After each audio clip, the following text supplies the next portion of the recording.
All right, hello everyone, and peace of Christ to all of you. Today we have a very important topic, and we will discuss together what the Muslims claim about their religion. Islam is the way of life. Islam is a perfect religion. Islam is the best. All those things.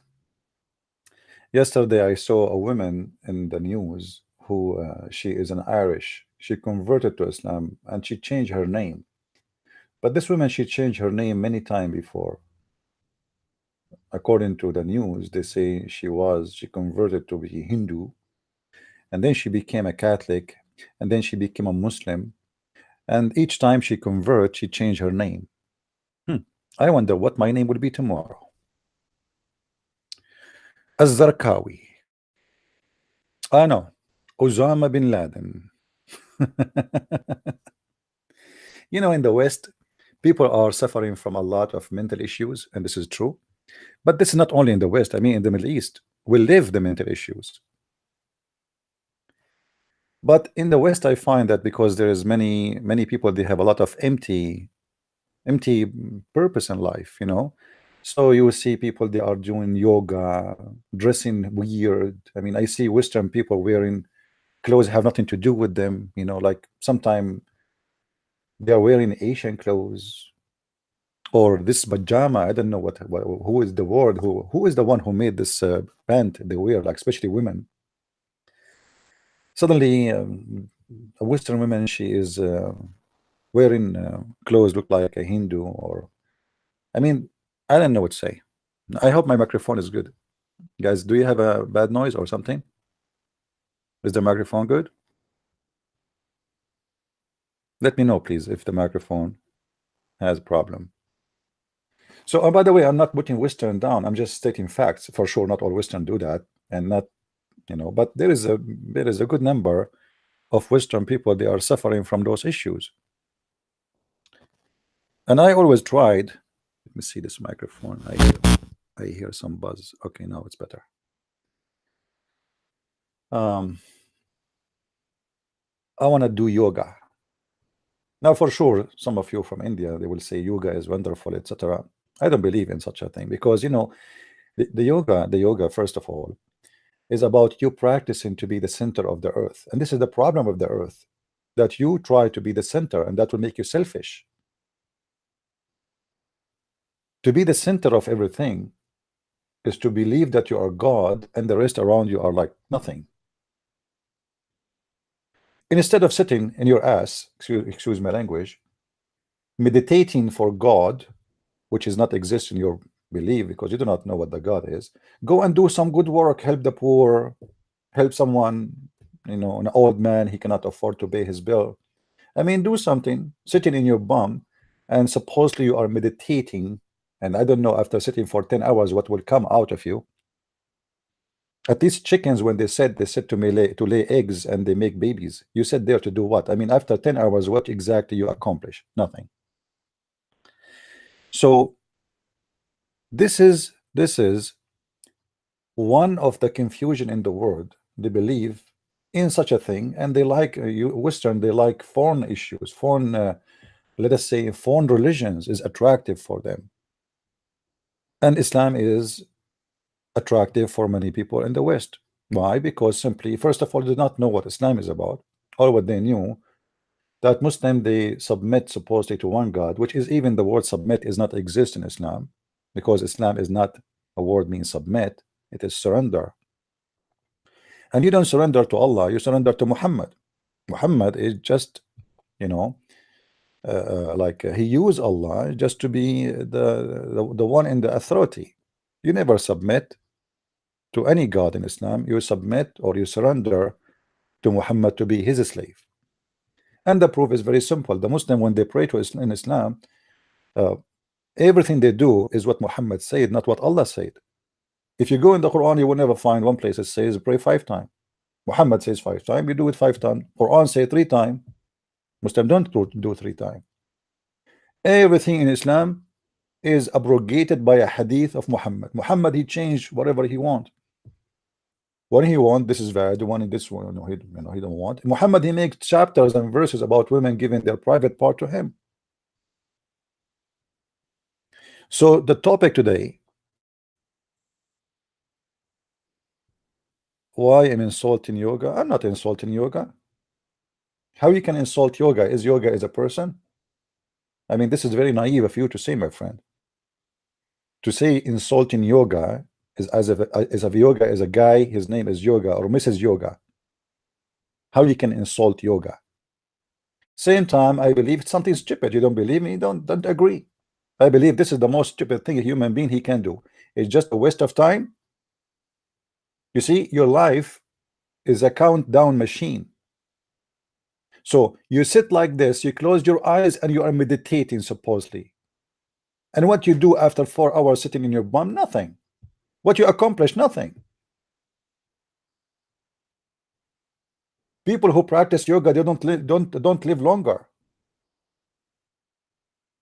You know, it's a foolishness. You are a copy paste of people who do something as part of someone religion, but you do not know why.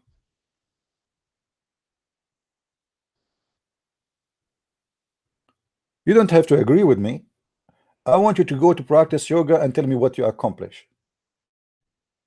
You see, if we sit in our bum and we put our hands like this, for sure, when we finish, the earth will be better, the ocean will be cleaner, the river will be more fresh, and the sky will be more blue. Nothing changed. I mean, what you did in doing yoga. Imagine if the whole earth do yoga every day.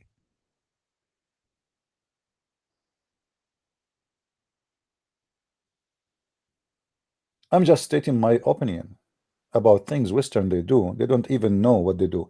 The best way to understand how foolish some Western are is to watch a movie. It's called The Love Guru. Anyone watch it?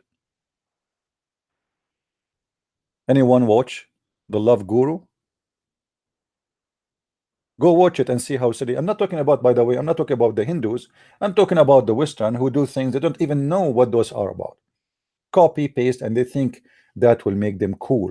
Actually, the most aggressive people I saw is those who they are from the West who practice those things. All the supporters of Hillary Clinton, they are yoga people. You know, they have the hippie mind, the hippie mentality. Everything is okay, everything open-minded. We have sex with anybody, etc. Blah blah blah blah blah. You know, but the second you say something you don't like, they will not mind to beat you up. But they do yoga. So what I'm saying that the yoga doesn't fit for those people and they don't belong to it. Maybe for the Indian have a different value and they live it in different way. They understand it differently. But Western, when they do things, they do it in the wrong way as usual. Same way as about Islam.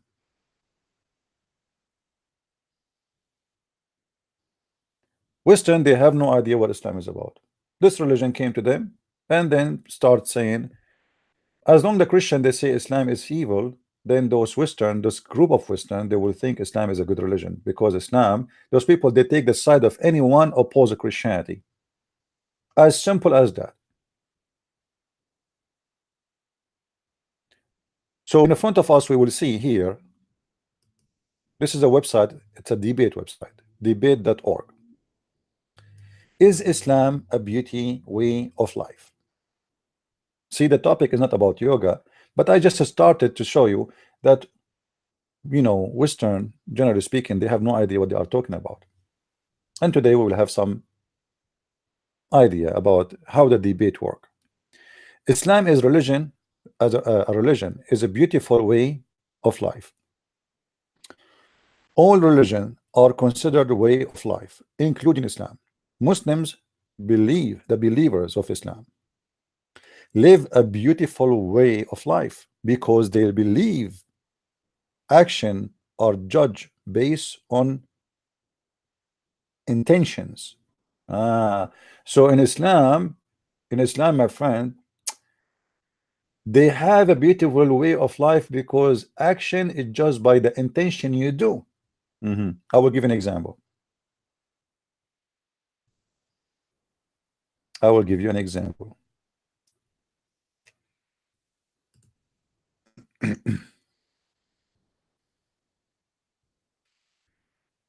When a Muslim he say, I want to take you as a friend, which is a crime in Islam to take non-Muslims as a friend. Islam does not judge the Muslim if he take you as a friend unless he mean it.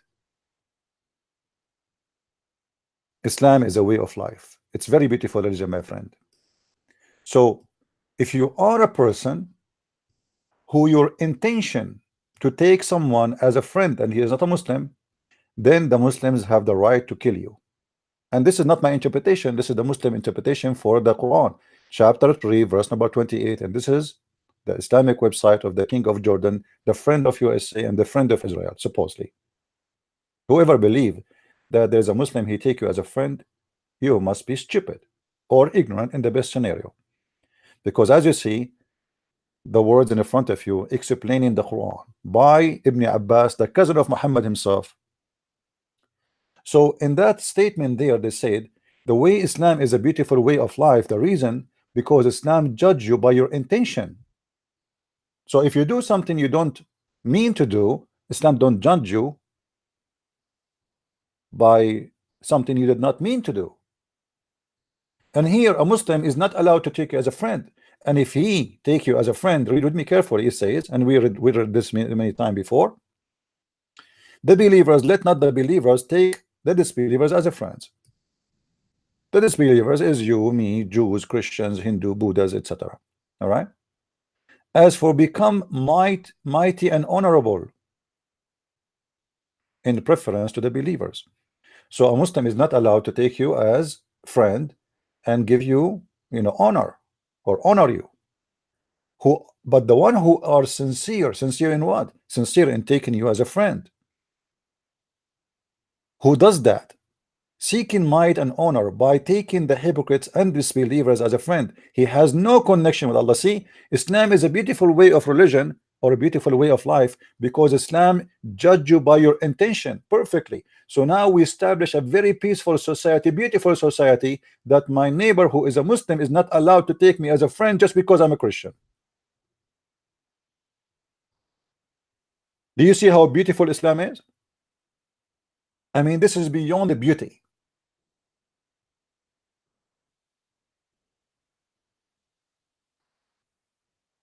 Do you see how they try to fool you? Islam judge you by your intention. This is true, but the fact it is ugly. Because the intention of Islam is to hate your neighbor, is to hate anyone is not a Muslim. So they gave you a golden rule in Islam, and it is true in Islam they judge you only by your intention. But the intention of Islam is the question. What Islam is about? Is Islam about loving people who they are not Muslims?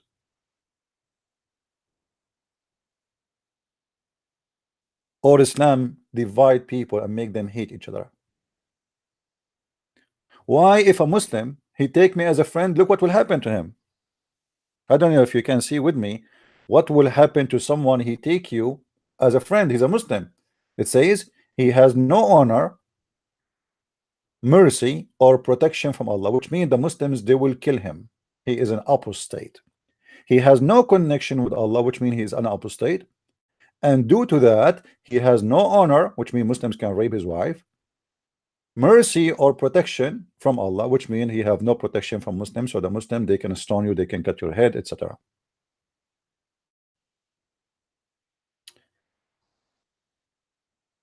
Jad Makhul, don't you see me, my friend? That's I am making. I saw you. I saw you. Thank you, my friend. Thank you for saying hello in Arabic.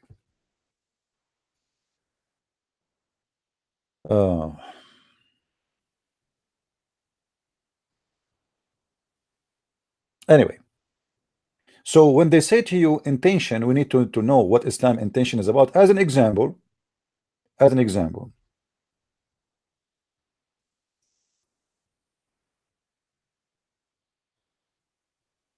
when somebody says to me the intention is what we judge you with, it sounds good.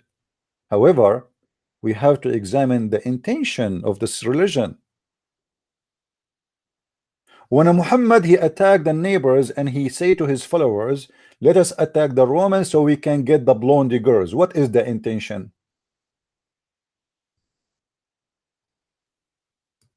Any Muslim can tell me? What was the intention of Muhammad? Obviously, the intention of Muhammad is to rape blondie women. As simple as that.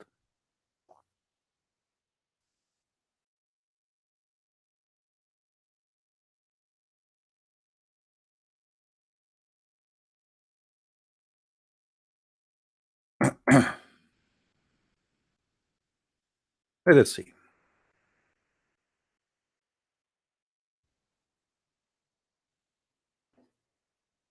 Muhammad, he said, and I'm showing you Islamic interpretation. This is not my own statement. This is not me saying that. This is Islamic interpretation.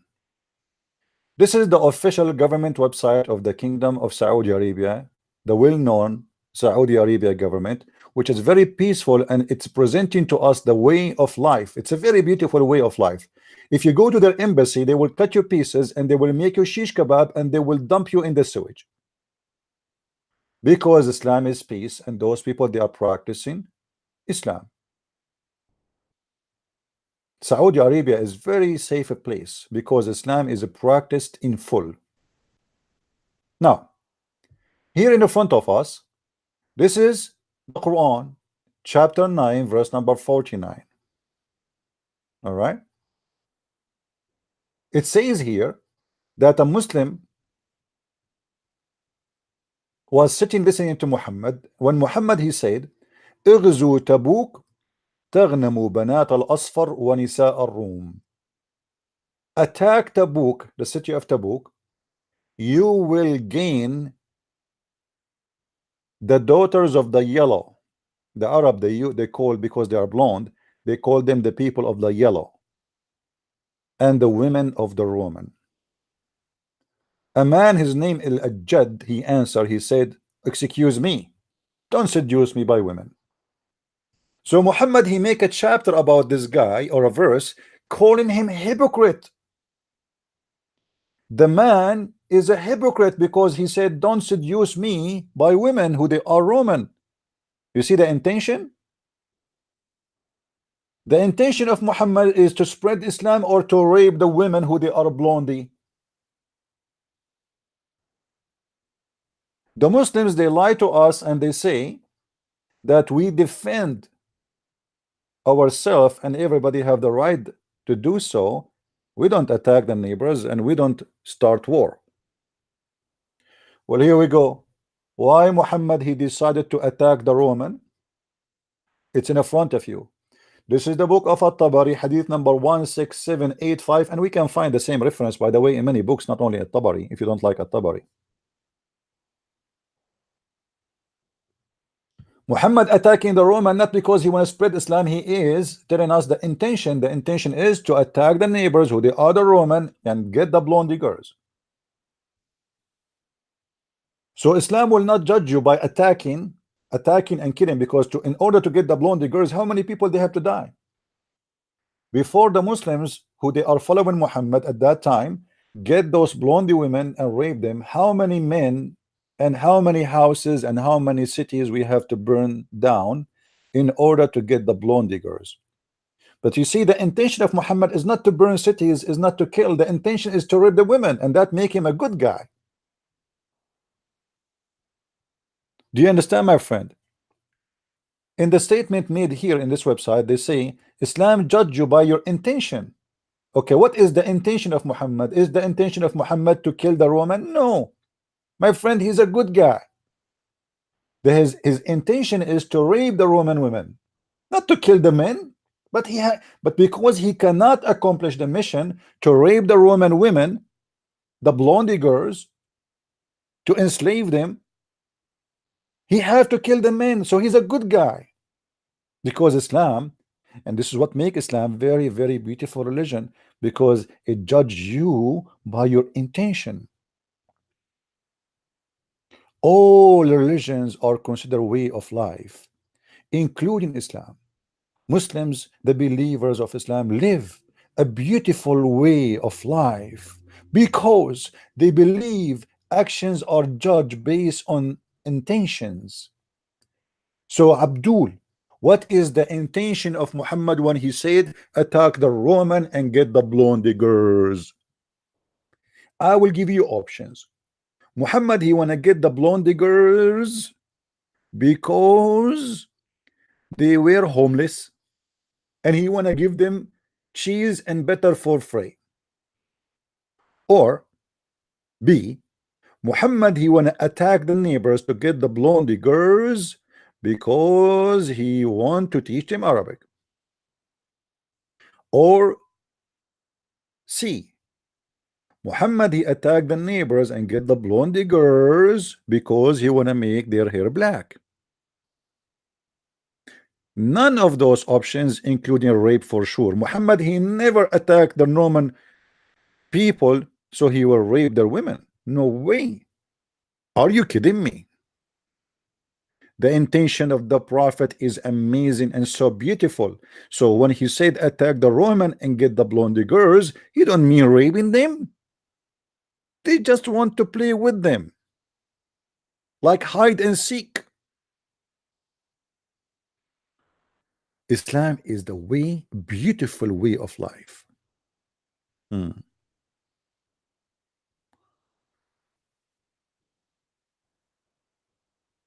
Why I don't make short video, my friend? I mean, what's wrong with you guys? If you want short videos, go.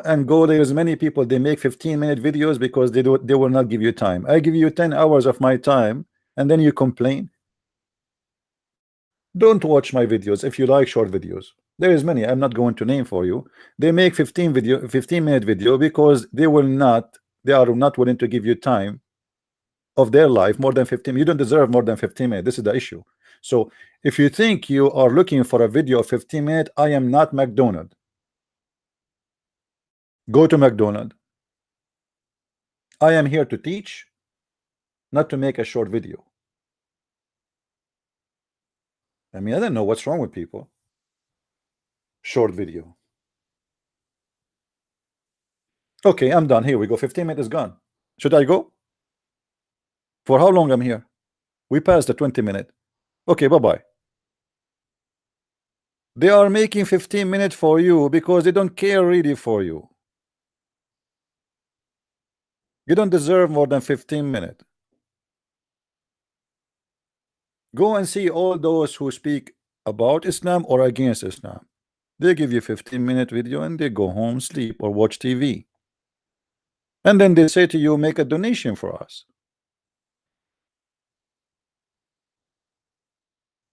I stay with you for many, many hours, yet people are unhappy. Please be unhappy. Take a hike.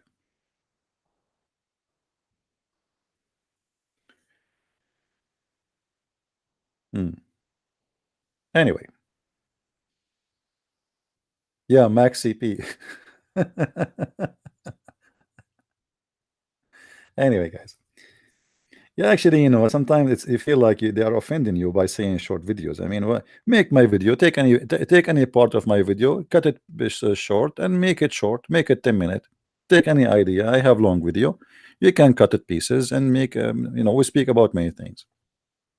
Now we go back. We go back to the topic. My Skype is open, by the way. If there is any Muslim is willing to call us, please feel free to prove to me that I'm wrong.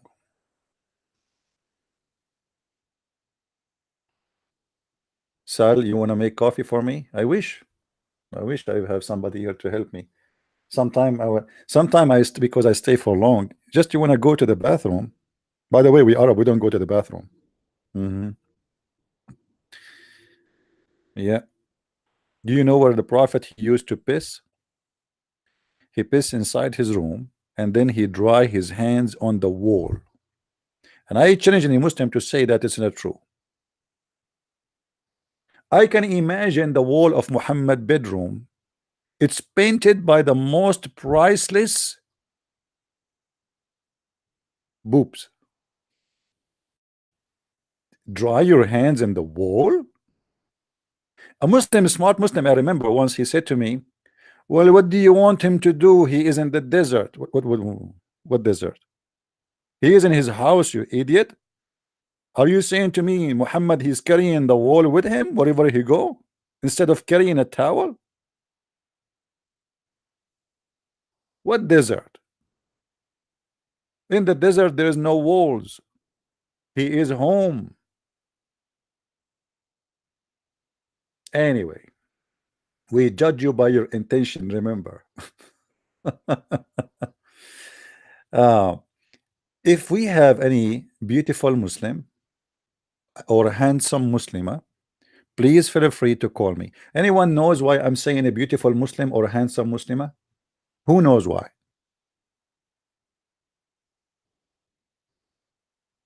Who knows why? Let us see who of you is fast thinking or a thinker based on what you learn from me. Why I say handsome Muslima and a beautiful Muslim?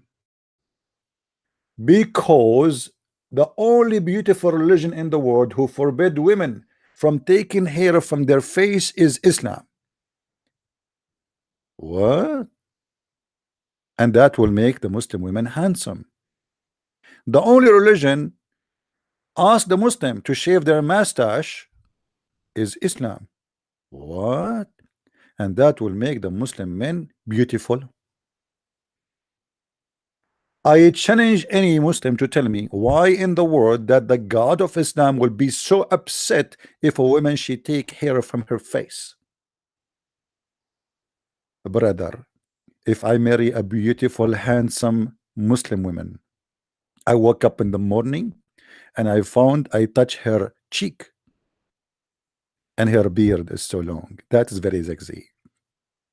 That's impressive, my friend. Let us ask Zakir Naik. Actually, first of all, let us see the hadith. I mean, maybe I'm lying. Maybe this guy is lying to you. I mean, how you know? Let us see the hadith.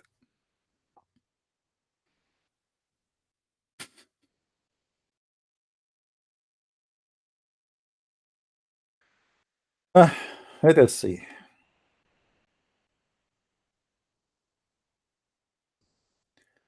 Allah, he got upset from many things. Allah is very, very easy to be offended, my friend. So you have to be careful. You can offend Allah so easy.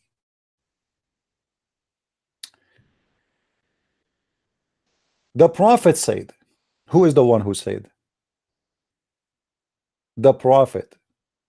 He said that the women who take hair from her face, the one who block her eyebrows, Allah, he curse her. And that is very logical because Islam is a very beautiful way of life. God of Islam, he will be so much offended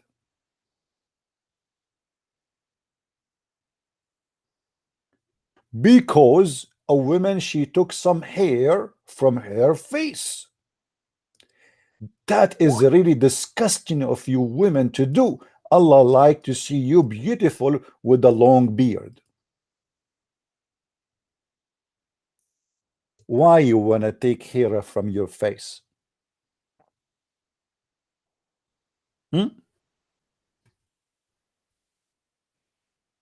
Any Abdul want to tell us?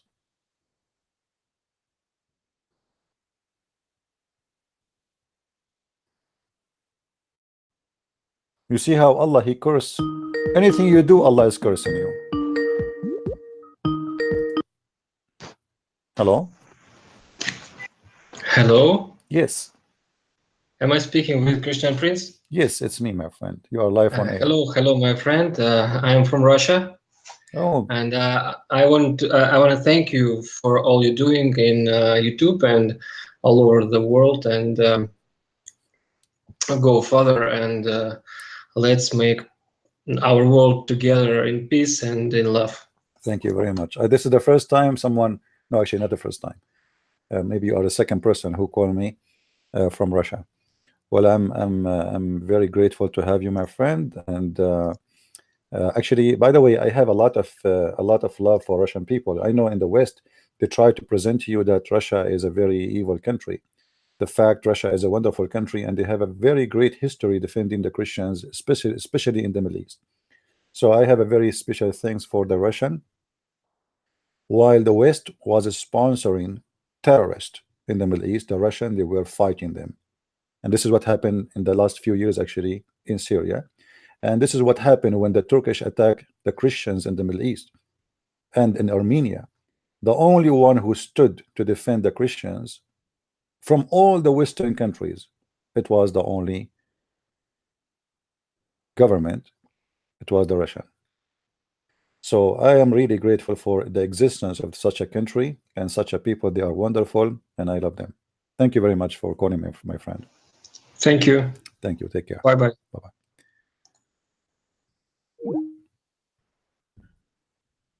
Yeah, maybe we need to study some history, you know, because the Russian, many of you do not know, the war in Chechnya happened because the Russian, they stood to defend the Christians. So they bear a war. It's not their war really, except that they have no choice but to defend the Christians who've been slaughtered by the Ottoman Empire and the whole world was watching. Same time, and history repeat itself. Obama, he donated more than $600 million to the terrorists in Syria to kill as many Christians and as many even none, even from the Muslims. They can. While Russia was attacking the terrorists, and they are the one actually who brought the terrorists in down in their knee, and now Syria is almost free from those terrorists. Except Hezbollah, and that is different story. I hope Trump, he will continue the job and he will clean Syria from Hezbollah very soon. Now we go back to our topic. Do we have any Abdul is willing to call us?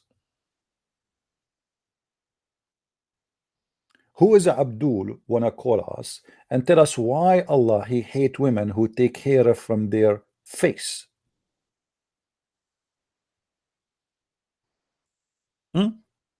Why Allah he hate a woman she work in her teeth? I mean, what is the problem of Allah? What if a woman she have a bad teeth? Is it really dangerous for Allah?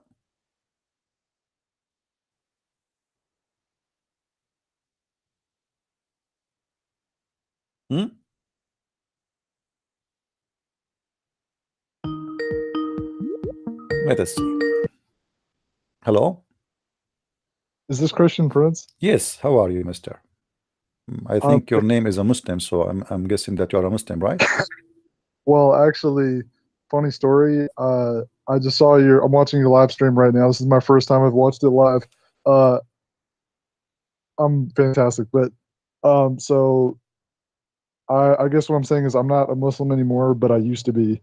And I just wanted to say thank you for your videos because they've helped me so much when I go and talk to other Muslims because they can't respond to your arguments. Basically, I actually bought your book as well. So I just want to say thanks. Well, you're welcome. I'm so happy for you that you left Islam. Do you like to tell us like how you left Islam and why you left Islam, if you don't mind? Oh yeah, no worries. So you're familiar with Sahih al-Bukhari and Sahih Muslim, Sunan Abu Dawud, yes? Yeah. Yeah. So I when I was growing up, I would study the Quran, but I figured out when I would read the hadiths, I would read like the thing about how Muhammad stabbed the dude in the eye because he took the camel, and I'd read about his marriage to Zainab, and I'd read all these things, and then people would be calling him like a perfect man, and that's a complete lie. So I figured out after a while of just studying on my own, and then I became a Christian over a year ago. So yeah, and then the story of Jesus and the crucifixion, all that stuff. Like I could talk. I mean, you're already familiar with all this stuff, but there's so much that I could say that would. Well, I'm so happy for you, my friend, for accepting Christ, not only to leave the devil, but you joined the right place and the right person to follow. Sure. What about the Quran? What do you think about the Quran, the holy book of Islam, supposedly? Well, okay. So I used to think that it was a flawless book because that's what I was taught by my moms from birth.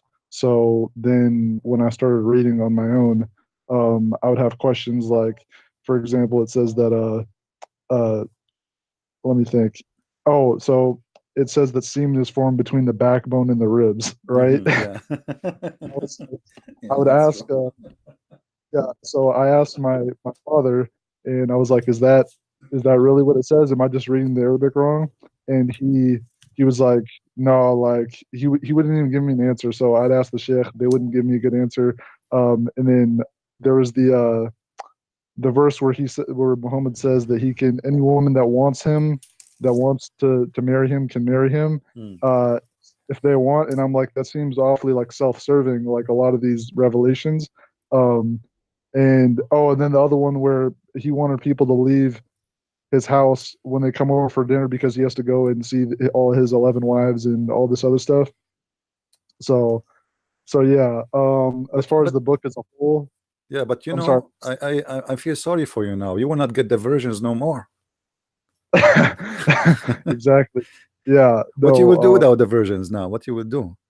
I mean, you sacrifice all those beautiful versions who they look the same. They have the same face, the same name, the same eyes, the same hair, the same height, the same Yeah. age. And I mean, no, I feel sorry for you. I think, my friend, you should convert back to Islam so you can get the versions. You're a comedian. Well, I'm not really a comedian. It's a stupid religion. What I can do? I mean, Yeah, I know. Hey, so let me ask you this: are you thinking about writing any more books on this topic? yeah, actually, I'm writing. You know, I'm writing now. Actually, I'm working in 2 books at the same time. Yeah, but you Okay. know, the process is very slow due to many reasons. You know, and always the devil, he tried to stop you. Imagine, Absolutely. I finished almost 90 pages in my book, and then Okay. suddenly I found that I have 2 files in my in the computer. So I deleted one of them for the same book because I don't want to be confused about which one to open. So after I Yes. finished all those pages, when I opened the other file, I found that other file is empty.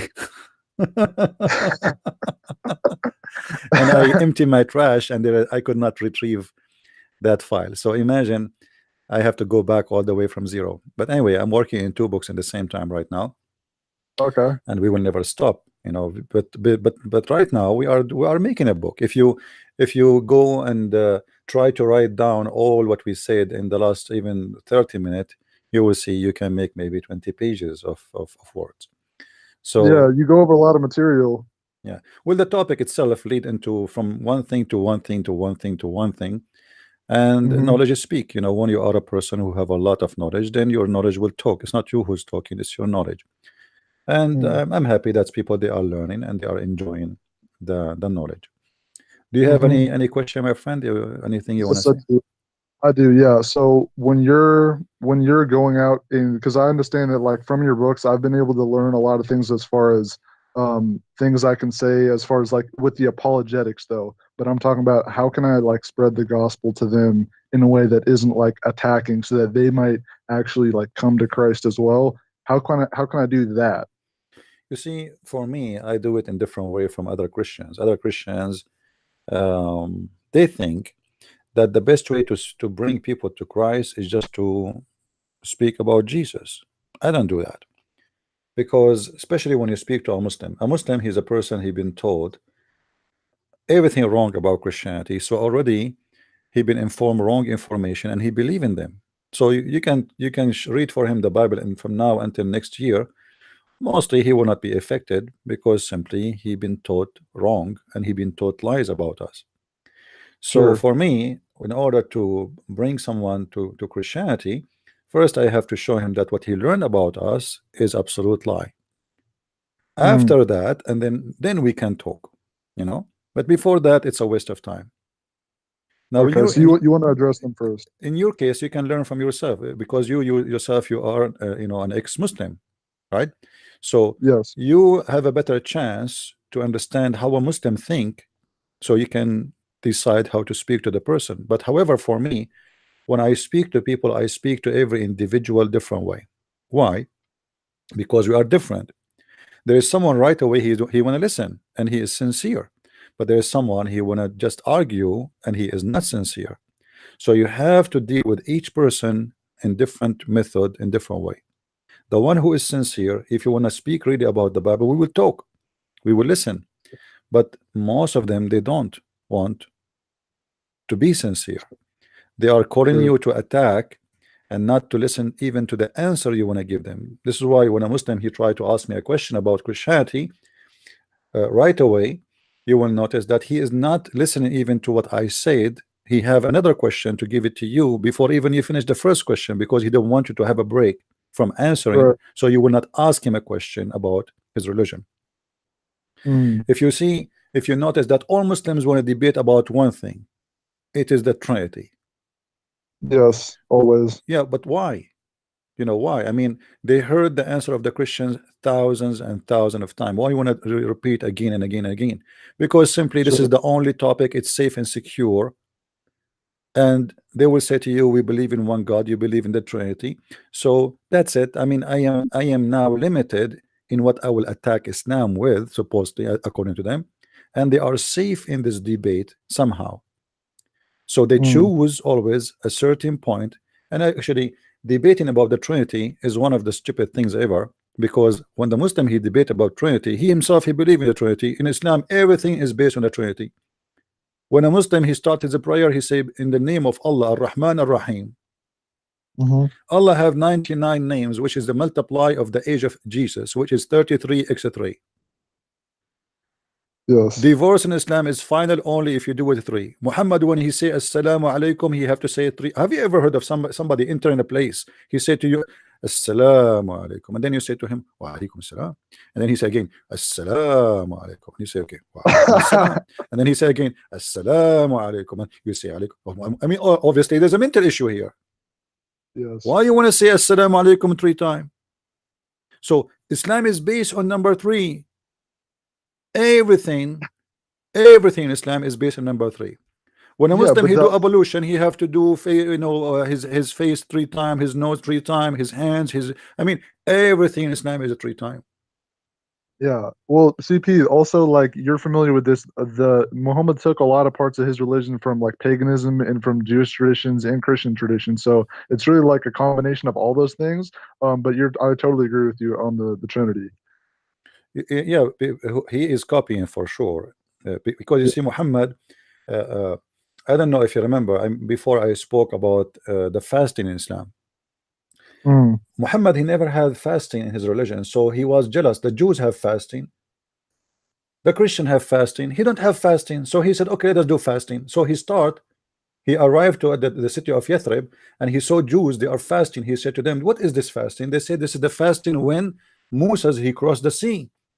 He said, okay, well, we deserve Moses more than you. So he ordered his followers to fast because of the Jews.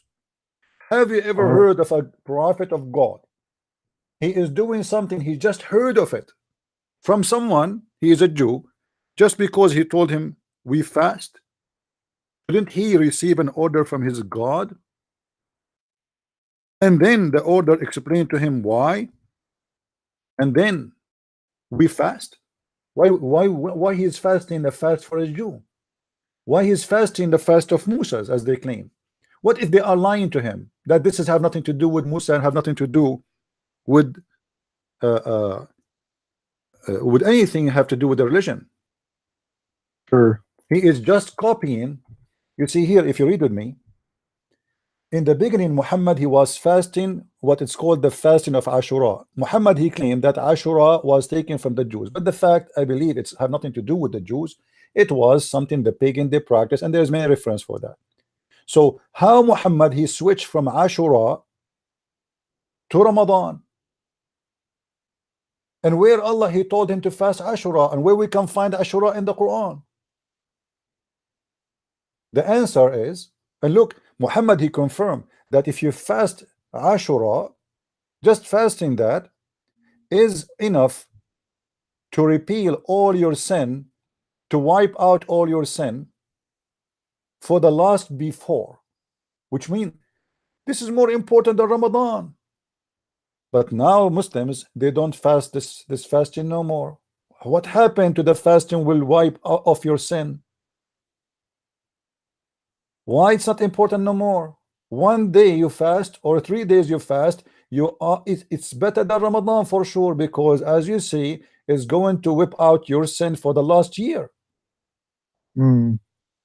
So obviously at that time Muhammad was looking for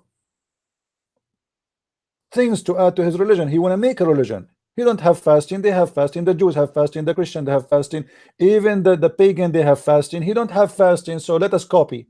So he started with Ashura. Then he met with the Sabian. The Sabian is the one who do fast Ramadan. The Ramadan, you see, Ramadan is a month of the Arab, exists before Islam, which means the month of thirst. I mean the Ramad. All right. But this month was practiced by the Arab before as celebration for their pagan practice. Muhammad, he took the Sabian practice, which is consistent with the moon movement. What the Sabian believe that the moon, if you for sure you know that the fasting start with the moon, right? When the moon appear. Okay, and then the fasting over when the moon disappear. So what the Sabian they do, they start the fasting in a town and they end the fasting in different town because they believe that this is a new moon. You see, if you go in the Quran, if we go right now in the Quran,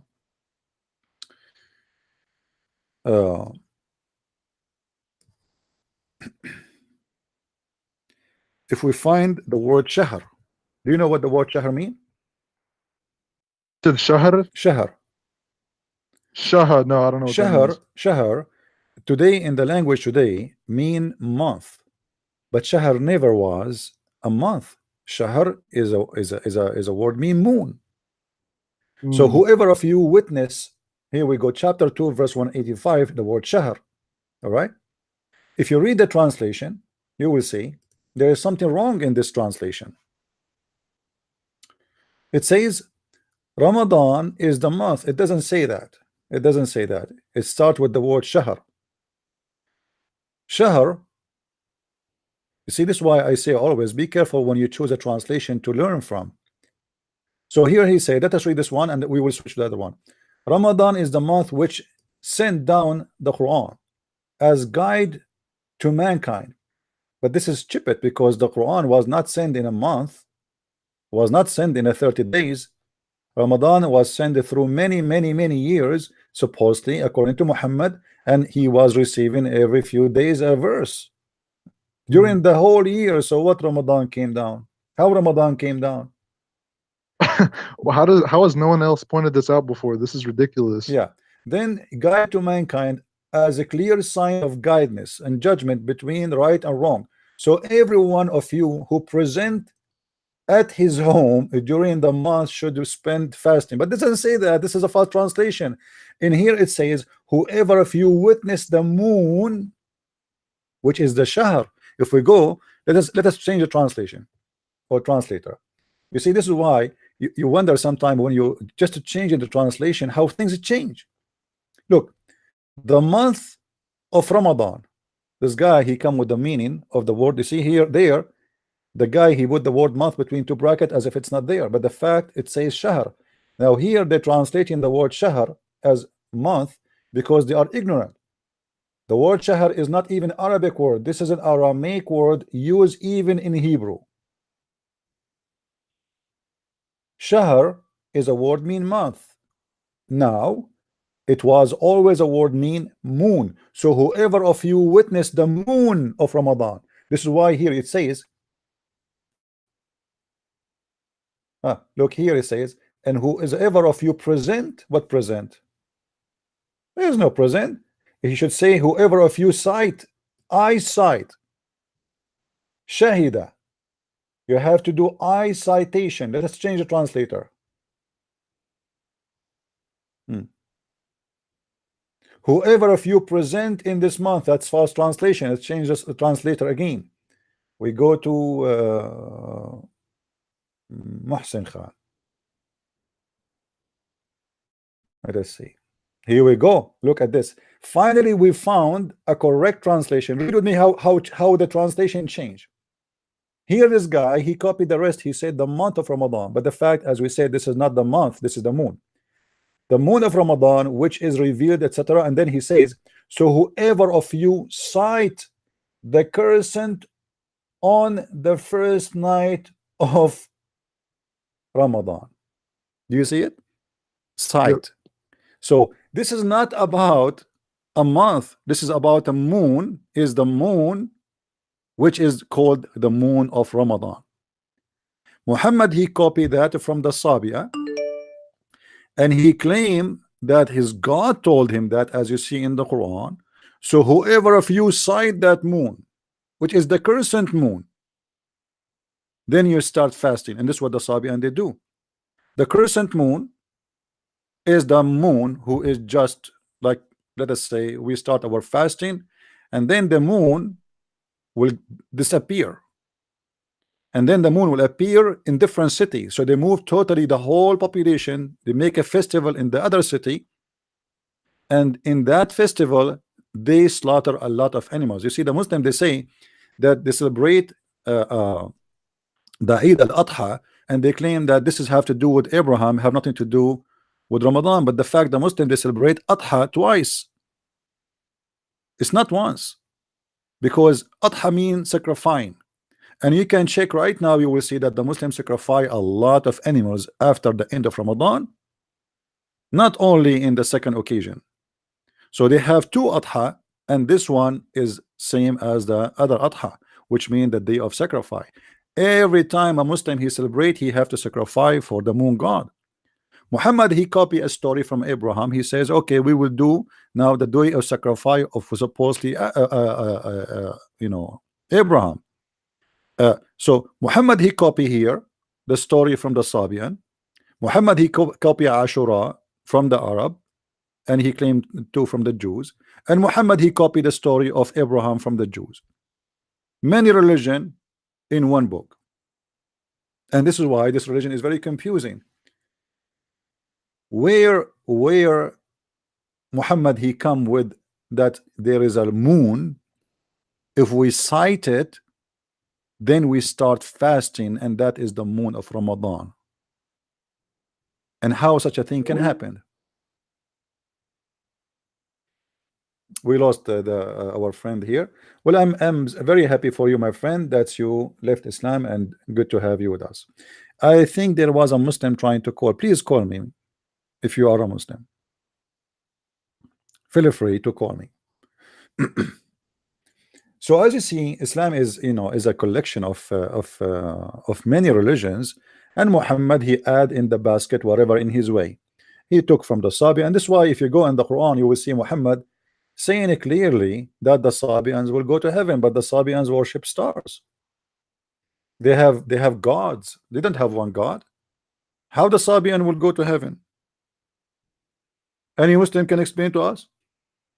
How in the world the Sabian they will go to heaven? Chapter 2, verse number 62. What the Sabian they share with Muhammad? I will tell you what they share. Very simple. Muhammad, he was trying to present himself as universal prophet for all religion. It's like what they call today interfaith. They bring a Jew, a Christian, a Muslim, a Hindu, a Buddha, you know, and they all of them they start saying hypocrite things about each other, but the fact none of them agree with the other one about anything they believe in. It's a hypocrite meeting. Those who believe in Quran and those who follow Jewish scriptures, the Christians and the Sabian, and any who believe in Allah and the last days and work righteousness shall have their reward. All of those will go to heaven. How? And for those who do not know, the Sabian was a very huge religion. It's not like today there's a couple of hundred of thousands around the earth. The Sabian faith expanded all the way from Persia, all the way to Yemen, all the way to Saudi Arabia. Even the Pharaoh, the Sabian believed he was a Sabian like them. Even the Sabian believed that John the Baptist was a Sabian. Actually, the last book of the Sabian is called John the Baptist. And Muhammad, he copied from the Sabia a lot of things. So in the beginning, Muhammad, he was trying to cool down everybody. Don't worry, I'm not against you, be happy. I believe the Christian, the Jews, the Sabian, all the three major religions he met in his way, they will go to heaven. There's nothing to worry about. But that was temporarily, because Muhammad was looking for a group. You know, if I now want to join, if I want to win, I want to be a president in USA, God forbid, I cannot win the election unless, you know, a party, a big party, give me the nominee to be their guy. And in order to get that, I have to join the party first. So Muhammad, when he sit with the Jew, he's a Jew. When he sit with the Christian, he's a Christian. When he sit with the Sabian, he's a Sabian. The same as Obama. Obama, before the election, he sit with the atheists, he make fun of the Bible. He sit with the Muslims, he quote for them the Quran. He sit with the Christians, he hold the Bible and speak about the Lord and the Messiah. He go to the Jews, he wear their hat and he put a letter in the wall of the Jews. After he won the election, he go back to his origin. He is a Muslim. So he starts screwing the Jews. He start attacking Christianity. He start presenting Ramadan in TV every occasion. Ramadan, Obama making a presentation for Ramadan. Imagine. I mean, why? And the funny, the liberals, they say to us, Obama is not a Muslim. So why the president of USA, he go to it in TV to explain to us what is Ramadan? And this is when he is a president. Why a president for a country, the majority, the Muslim in it is not even 1%. Not even 1%. Why he go in TV to explain to us the fasting of Ramadan?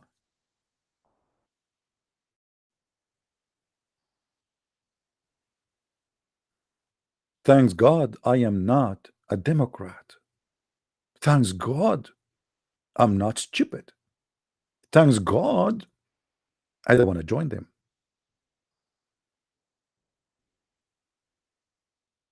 The second you say Obama is a Muslim, they say to you, you are Islamophobic.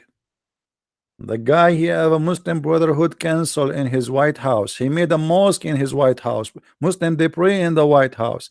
He started, I mean, he sent more than $600 million to the terrorists in Syria. In his time, the Islamic State controlled a size of a land bigger than France. In his time, ISIS exists as never before. There was no ISIS. In his time, the terrorists became states when they used to be in the run before.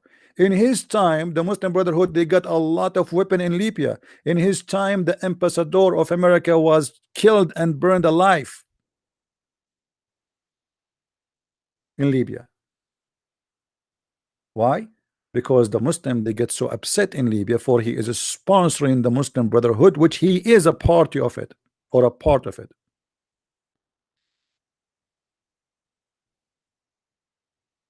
Now we go back to the way of life. Hey, by the way, guys, why we have only 270 today? What happened? What happened? Okay, let me talk about the versions that will bring more people. No politics? No, my friend, I talk about politics. If you don't like it, leave. A Christian who don't want to be involved in politics, excuse me, you are being a fool person. Because politics is extremely important to guide people to what is right and what's wrong. This is not politics. This is about what is right and wrong. What do you want? You want your son to go and vote Democrat? So they will forbid the Bible? During Obama, go and see how many crosses they took down from mountains, because this is offending the liberals. How come we don't see anyone want to take the cross down in the time of Trump? What do you want? You see, the problem is that liberals, they flourish because the Christians, they've been taught that you should not be involved in politics. Who is the one who taught you that?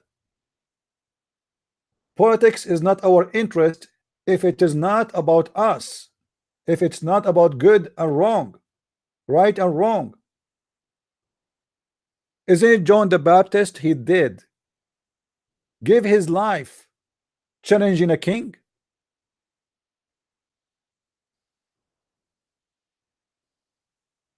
Is that correct, guys? Was John the Baptist involved in politics? Was he a politician? He paid his life. He lost his head, for he stood against the king who was doing wrong. You Christian been taught wrong that you should not be involved to oppose a false government who's trying to discriminate us and trying to eliminate Christianity and bringing Islam into the White House.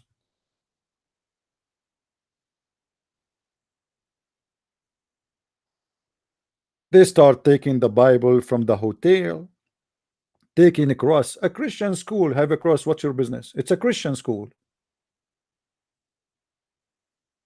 It's offensive to have a cross.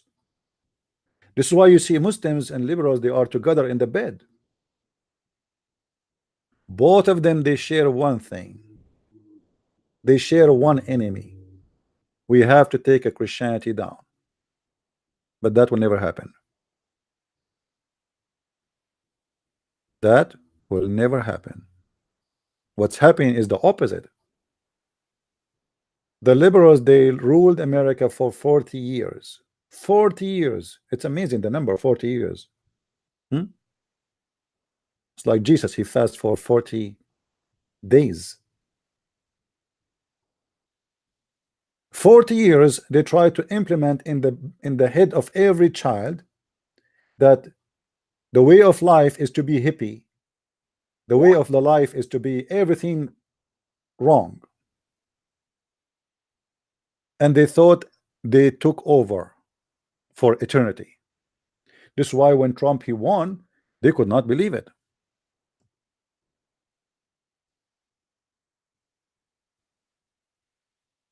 Right?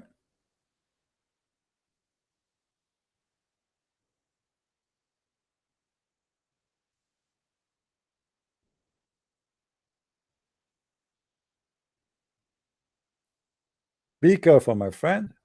And now we have election in this coming 6th of November. If you don't vote, that's you are helping the devil. Literally. You are giving him the chance to control you, to force things on you.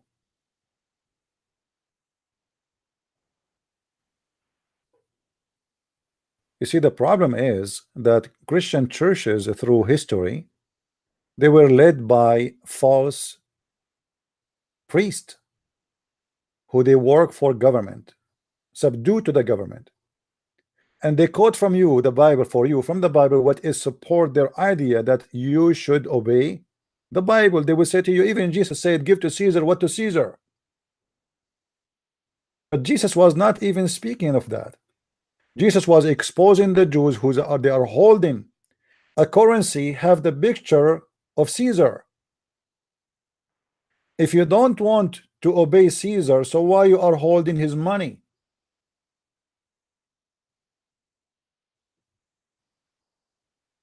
Why you are buying and selling using the money of Caesar?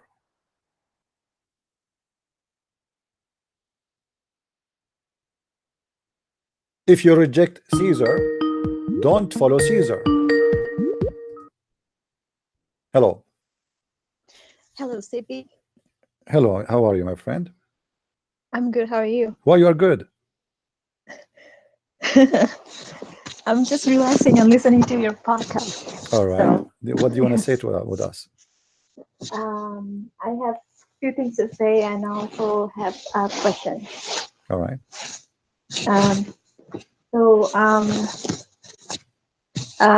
I'm from a Muslim country, and All right.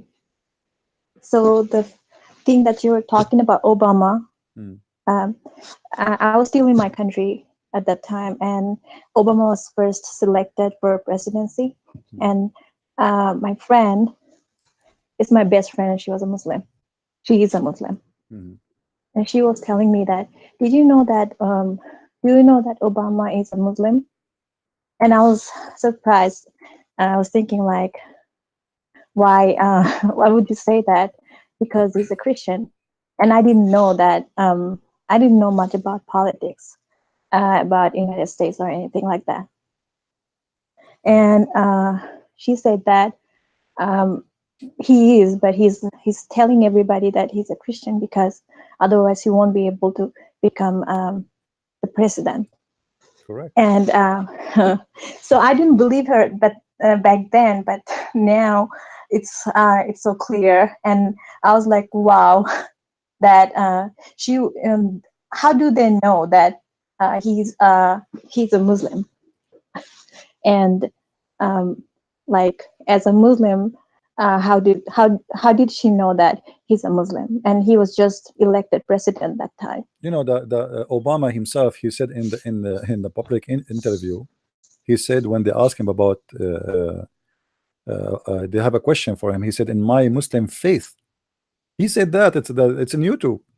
So everybody knows, the American knows he said that, but they claim it was a mistake. Why he will make such a mistake? You know, how, imagine you ask a Christian prince a question and he say, in my Hindu faith. how that will happen? But it Yeah. was a moment of honesty, and he said what he should not say in natural way. So Yeah. in my Muslim faith, what is the chance of you to say such a mistake word for someone who don't believe in Islam? Why he chose that name? Why he chose Islam? Why he didn't say my Hindu faith? He didn't say my Jewish faith, my atheist faith. Why he said my Muslim faith? Yeah. The guy is not I didn't know hiding it. that. Yeah, he didn't hide it, you Yeah. know. But you see, the problem is in the West, it's run in the media is run by a machine of money, and the machine of money is controlled by specific people. And this guy, he got their approval, like George Soros. So if George Soros want to make Obama a president, Obama will be a president. If George Soros decide to make a Christian prince a president, I will be a president. All of those people, they are hired by the businessmen who they are extremely filthy, wealthy, rich, to the point they are controlling many governments. You know, George Soros is the one who make presidents around the world. It's not American who vote, because yes, we vote, but they are the one who control the media, which means they control the minds and the decision. So they make you do things. You see, if you study, I don't know what is your education, but does it happen to you before that you are sitting home watching TV and then suddenly a commercial for food appear in front of you and you felt hungry? Yeah. Okay, this just control your mind. They are controlling your mind to make you go and eat and buy the food they want you to eat. So maybe you think it's you who felt hungry. Maybe you think that it's you who went to the refrigerator and you decide to grab some food to eat. But the fact they control you without you knowing. The media is extremely important to control the mind of people. Children, they buy food because of commercial, because of the media, because of movies. And an artist, you know, there's a famous artist. I don't know how many of you guys, I don't know if you can remember the name. Each time you watch something in YouTube, you know, the guy, he come and he's playing a game. What's his name? This actor? He's a very famous actor, but for me, I don't remember names of actors because they are not important for me. But he's playing a game. Okay, now Yeah. why they are bringing this actor who is a celebrity to play this game? Because they want you to believe that if this guy he play it, you should be playing it. They paid him a lot of money for this commercial.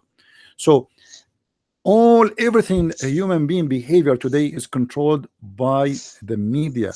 You vote, you say, you agree, you disagree. It's not your disagreement, is not your agreement. It's what they say to you in the media. You watch a program, you watch Sean Hannity convince you that Trump is good.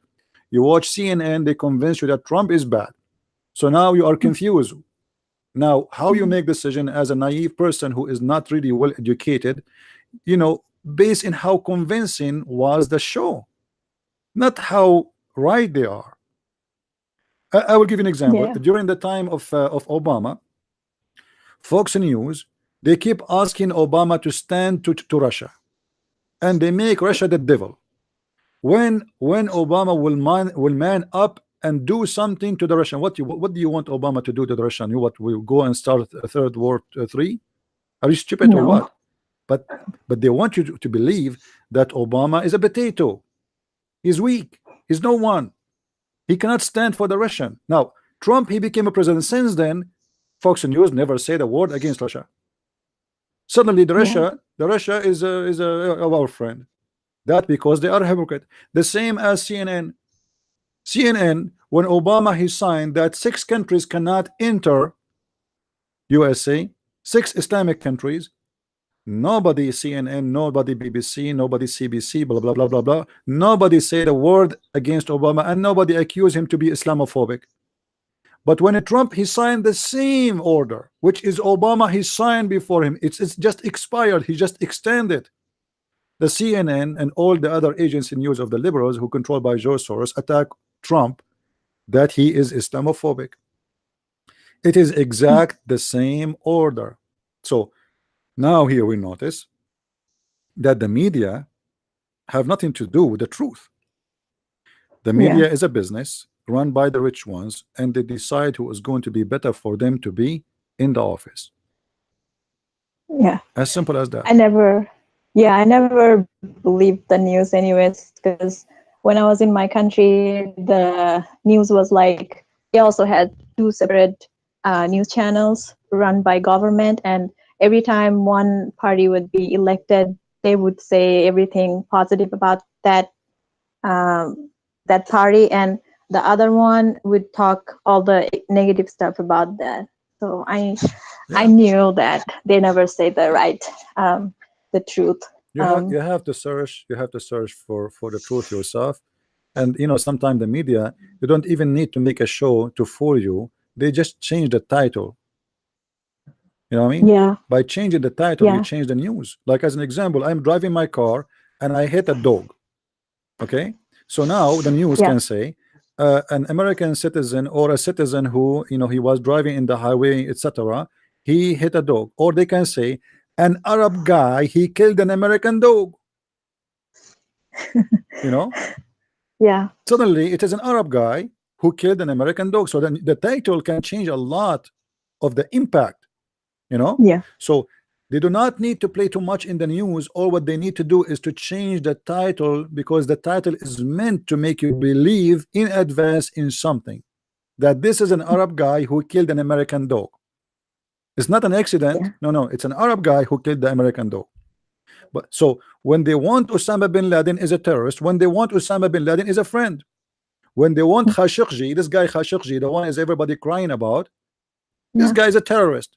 He was a member of Al-Qaeda. He is a friend of Osama bin Laden. He is a friend with the founder of Al-Qaeda, and he have picture with them, and he is holding the RPG in his hand. He is an ex-member of the Saudi intelligence. He is a spy. He is a double agent, and he in his hand, God knows how many people get killed because of him. And now suddenly he became a journalist. He got his job as a journalist by the Saudi government as a cover-up, because he was working with them as an intelligent officer. And now in the media, everybody crying at a journalist. He was killed, but this guy have nothing to do with journalism. So you want to search for the news in your own way. You want to investigate. You take what they say. We are doomed. Everything they say to us. I never heard any politics person he's saying Islam is evil. I mean, maybe very few of them, they are brave, and those who they are brave to say so, they will be tortured. The media will torture them. Islamophobic, Islamophobia, but nobody want to tell him why you said that. Let us hear you. Yeah. I just received a message from Facebook before I start here my broadcast, because I said the word stupid Muslims. Facebook send me a warning. The guy he's saying something stupid. I said a stupid Muslim trying to convince us that the Bible believe in a flat earth. Just saying a stupid Muslim, I receive a warning. A Muslim, he is posting a video of beheading of a Christian. He never receive a warning, and the video is all over in Facebook. Yeah. The liberals, they try to now. If you search in Google, just another additional thing to show you how they control the media. The Google is on the biggest empire of deception is Google, the one I'm using right now. If you search about something in Google, they control the search engine, which means, let us say if I type something, if I type the good things Trump he did, you will find Trump and Melania Trump, they are fighting. Trump accused of sexual, etc. Trump, I just searched that Trump, the good things Trump he did. I did not search about the bad things. Yeah. But so why the bad things is coming up first? Because they control. Yeah. They don't want you to see that. So Yeah. the search engine which you use, even that one, is not a search engine no more. It's a filter engine, and they put for you in the top what they want. Yeah. Another thing, you said about Osama bin Laden. When he was found in Pakistan and was killed, a lot of people in my country believe that he. I don't remember at that time. Did they show his dead body in the any news or on No. the No, did not. like media? Yeah. So all the people in my country is like not even the radicals, the moderate Muslims. They were saying that no, we don't believe that he died. They still believe that he was alive. What do you Well, think? you know, Like, it's was he mostly. alive? Is he alive? I think mostly he's dead. And you see, Obama, they always those people, they sacrifice a sheep to make themselves look like heroes. So like now, those who killed Khashoggi in the Saudi embassy in Turkey, right? So they are sent by the crown prince, they are sent by the king, but now because they cannot say we are the one who sent them, they will sacrifice 18 people to go. Osama bin Laden was our agent for long time. USA is the one who trained his army, train his men, and sponsor him. So he is not needed. And now Obama, he needed to prove himself to be a strong man. So it's a great opportunity to kill this man. So Obama, he can claim, in my time, I am the one who made decision for killing this man. But the fact this has happened since the time of George Bush, he is the one who ordered to trace this man and to kill him. And it happened that they found him. It's not Obama is running in Pakistan looking for him. It was a long search trying to find him, and happened after 10 years of he being hiding. So Obama, for him, it's a very important to claim that he killed him. I think they did not show the images of him being dead because they don't want to ignite the peaceful Islam religion, and the Muslims will not go crazy for seeing him dead. Because in case you do not know, when Osama bin Laden he did attack of 9/11, because Islam is a very peaceful religion, millions of children at that year being called Osama around the world. It was the most popular name. Usually the name for the Muslim most popular is Muhammad. Yeah. But because of Osama, millions of children, they are named Osama. So everything happened for a reason, and I don't think there is a reason for them not to sacrifice Osama, even if he was a man who worked for them, because it always happened. They use you, and when they are done with you, they burn you. Yeah. So mostly I think he is mostly I think he is killed. And you are right, they never show any body or etc. Yeah. But I think by time, you know, maybe They were like hoping that he's alive. The people in my country, they were sad that, but they were hoping, since for sure they that love they didn't him. show. He is a hero for the Muslims. Why? Yeah. Yeah. Why? Yeah. Why they will not love him? You know. Yeah. Yeah. You know, the funny thing about Muslims, the idea of a Muslim, when he present his idea to you, depend in the location. If you ask a Pakistani guy who live in America, do you like Osama? He will say no, absolutely not. If you ask the same guy in Pakistan who's going vacation, do you like Osama? He will say for sure he's a hero. You know? Yeah. So it is taqiyya. They practice taqiyya. All Muslims in the Middle East, they like Osama, and you know, you can watch the videos in YouTube how the Muslims celebrate in 9/11. To the point that all the sweet in the market disappear in Jordan, in Syria, in Iraq, in Iran, everywhere, in Saudi Arabia. Everybody buying sweet to celebrate. People are buying candies to throw them in the street on people in the street. You can watch the videos in Wow. Gaza Strip. You know, Gaza, we are donating for them hundreds of millions of dollars every year.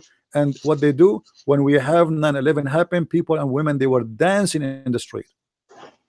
But if you ask anyone who live in USA and he is coming from Gaza, what do you think about Osama bin Laden? He will say to you, Osama bin Laden is an evil man. Mhm. But in fact, Osama bin Laden, he did what the Quran says. Yeah. You know, yesterday we were talking about the verse in the Quran where Allah told the Muslims, which is the you know, the logo of the Muslim Brotherhood. It is in their flag. The Quran, the Muslim Brotherhood, they choose a logo which is contain a verse from the Quran which it says a'iddu, meaning prepare for them. A'iddu. A'iddu what? Prepare for them your horses and your weapon to terrify the enemy of Allah. This is the logo of the Muslim Brotherhood, which is sponsored by Obama. Nobody loved the Muslim Brotherhood as much as Obama. He have a consultant in the White House. It's a big member of the Muslim Brotherhood. And always you will find somebody trying to present to you in different way everything around you. Obama is a great American. Hillary is a wonderful American. And both of them, they love America. And Democrat Party stand for what is right and what is ethic. Where was the ethic of the Democrat when they donated $600 million to the terrorists in Syria? Where was the ethic of Bill Clinton when he has, when I'm not talking about his personal life now, having sex in the office, when he killed more than 10,000 Serbian to establish an Islamic state? It's called Al-Bosna in the heart of Europe. Where was the ethic of the Democrat when they sponsor every evil regime in the Middle East, and all of them, they are dictators? Right now they are saying that Trump is protecting the crown prince of Saudi Arabia. But isn't it you, Democrat, who practice always the protection of the Saudi? Isn't it you, Obama, who went to the Saudi Arabia and you bowed down like a puppy in the front of their king? Isn't it you? At least Yeah. Trump, he is getting paid for it. You did what exactly? When Obama, he went to Saudi Arabia, they refused even to go to the airport to welcome him. They sent him three guys. One of them is the driver. As if he is no one, as if he is a guy who is coming from you know, delivering pizza. When Trump, he went, the king, the crown prince, the whole family, the whole nation is waiting in the airport. He forced them to pay America for protection. In the time of Obama and Democrat, Saudi, they don't need to force them for very simple reason, for they are the one who made them a president. They donated a lot of money, and now it's time to pay us. You see, if I give you money, and you know that you own me, you know, then I don't have obligation to make you to praise you because you work for me. I lost respect to you. You know what I mean? If you are a president and you accept to get paid by me, I am a foreign person, I don't have respect for you because already you are a fraud. And this is why Obama and Hillary Clinton, when they go to Saudi Arabia, they don't respect them because they are a fraud. If you know, they say to you that WikiLeaks made Hillary Clinton lose the election. Well, what is in WikiLeaks is what made her lose the election. It's not WikiLeaks, and people don't want to remember that. What we saw in WikiLeaks, that she was getting a lot of money from foreign Islamic countries, from the king of Morocco, from the prince of Qatar, from Saudi Arabia. Oh. More than 60 times Hillary Clinton, she went to Saudi Arabia in 3 years. What she have to do there? And all of it, it's a private visit. attending Wha- attending Why are wedding they- parties. I thought that they're already rich. Why do they need a lot of money from? My friend, happen- you will never be rich if you don't have honor, because those people have no honor. They are always for sale. Bill Clinton, he go to any wedding party. If you send him a check of $60,000, he make a speech in the wedding party. He praise the bride, he praise the groom, and he say great things about you for 5 minutes, and he get the check and he go back home. Those people, they are not rich, and they will never be rich. And rich here is not about money, for they are for sale. Yeah. Obama now is the same. They found that Obama, he made hundreds of millions of dollars just from taking selfie. We found that Obama is a charging businessman to take selfie with him millions of dollars just for selfie, not to go and make a speech in their house. No, just to take a selfie with the businessman who is visiting USA. Yeah. They are fraud. You know, Hillary Clinton and her husband, they work all their life for the government. The wedding of her daughter cost more than $3 million. How they can get the money? I mean, how somebody work for government, he can pay for a wedding party $3 million? From where the money is coming from? President of USA, his salary is no more than $60,000. How you can spend such a money, and where the money is coming from? Nobody can explain to us. Yeah. If a Trump, he make a wedding for his daughter, cost $50 million, $100 million, the guy, he have money from before, he's rich, he's wealthy. But where somebody, he worked for the government all his life, can afford such a wedding party? Nobody can tell us, but obviously it is the fraud. And you know, the funny is that American who was born in this country, like you and me, I'm guessing that you are in the States right now, right? Yeah. Okay. Well, you and me, we are not born in this country. And I'm assuming that you became an American like me. But imagine that we who they are supposedly immigrant, we see the clear image more than those who they are born in this country. Yes.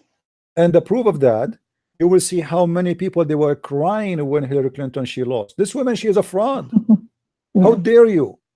She is the biggest fraud ever. Yeah.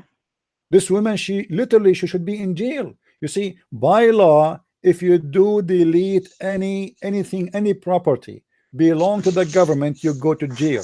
The woman, she deleted 90% of her email, 99% actually. To hide what? I mean, why in the world? Imagine you are putting me under investigation and then I delete my email. Obviously, there's something bad in the email. Otherwise, why I want to delete it? Yeah. Why I want to erase my computer? Why I want to send it to a professional to erase all the data in my computer unless I am doing something wrong? Isn't it enough to know that she is a fraud? Yeah. Still, they want to vote for her. It doesn't matter. Still, they want to vote for her. Why? Because they are ignorant. Because they've been taught that she is a woman. She speaks for us. She is the you know, I am. They ask women why you want to vote for Hillary Clinton. She said because finally we will have a president. She is a woman. At least choose a good woman.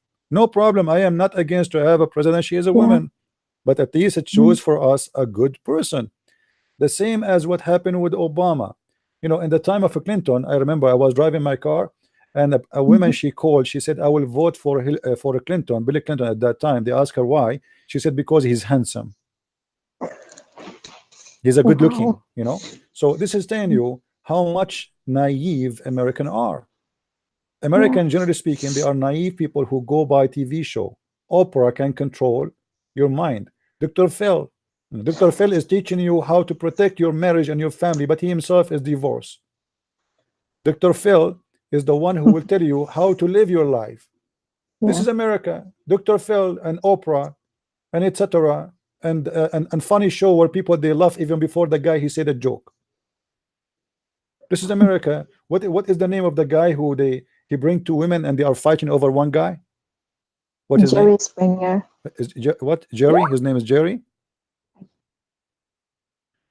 I think so. Yeah. Anyway, so Jay probably, so yeah. imagine those who watch such a show and they join such a show, they will vote for who? I mean, what kind of equality? So they don't want you to reach the quality of education. They want you to be a person who eat a hamburger, watch Oprah, and think that she is the philosopher of the world. And in the best scenario, if you upgrade yourself, you watch Dr. Phil. In the best scenario, if you upgrade your education, then you watch Hillary Clinton telling you about how to be civil. And how to be civil is Yeah. to chase people in the restaurant if they are Republican. And Yeah. now they found that the guy who sent bombs, he is a supporter of a Trump, and now they will make Trump, he is the evil person who is asking his followers to go and attack others, which is not true, because obviously this person is just a stupid idiot, have nothing to do with the Trump. I support Trump, and Trump never said to anyone go and do violence. It is the Democrat who do that. Yeah. Anyway, thank you, my friend, for calling. I appreciate. By the way, we have a very few ladies who call, and I'm glad that she called us, because usually 99.9999% is men who call, and I don't know why. So I would like to see more ladies speaking their voice I and their do mind. have more questions. Sure. I'm not hanging up on you, but I thought maybe Yeah. I thought we are done. Okay, go ahead. Okay. Yeah. Question. All right. So when I was in my country, like when I was really like my mom was sending us to school for the first time, she told us that there's a warning that don't ever get into any discussion with Muslims about religion. Don't ever do that because you're gonna get in trouble. That was a warning, and I still remember that. But like I really didn't. I try to ignore any kind of topic about religion with them. But there were like several times that in several stages of school, there are girls, because it's all girls school. So there are girls that would come to me, and they had this one system, that one pattern of like coming to you and telling you, like they come to me like this, like, I really like your religion, I am really interested to know about your religion, how about you tell me? And what I'm going to talk anyways, I'm going to talk about Jesus and the Trinity, and that he died for us and he rose and all that.